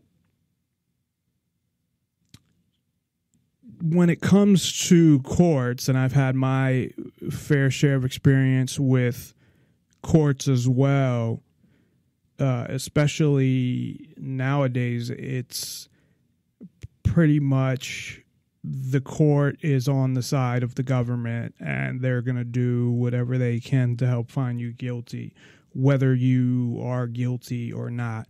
Now, you do have exceptions, of course. Occasionally, you might have a judge who will actually follow the law, but the majority of them will not, unless you have it on like videotape or something. But you have to, they're going to take the word of the state over yours. The state will have more credibility. Police will have more credibility than you, no matter what. Even though you could have this impeccable reputation compared to the officer, it doesn't matter. Because as far as they're concerned, you've been accused of something, and that means right there, then obviously you don't have a impeccable reputation, because what a cop's word is like every other person. It may be all these important people or all these people that don't have any records and are well respected in the community that speak up for you, but it doesn't matter. And, well, I guess unless they're part of the system themselves, then maybe it will matter. But for the most part, unless it's some elite person, it doesn't matter. So the point being that even if you went through court for this process to get on this list, would it really matter? But what they're doing is they would be violating the Second Amendment and they would be violating the right to due process because which they're already doing. And I don't know what a lawyer's opinion would be on this, but if there's any lawyers out there who would like to call in that are listening, which probably not, but just in case, 702-470-7664. That's 702-470-7664. And anybody else, of course, who would like to call in with their opinion. Or you can call in or Skype in, send a contact request to Nonpartisan Liberty for All. It's all one word. And then give your name and where you're from and what you want to talk about. And I would do the same if you call in, text first with your name and what you want to talk about, where you're from. But I would say that never mind putting you on a list that stops you from buying a gun, even right now,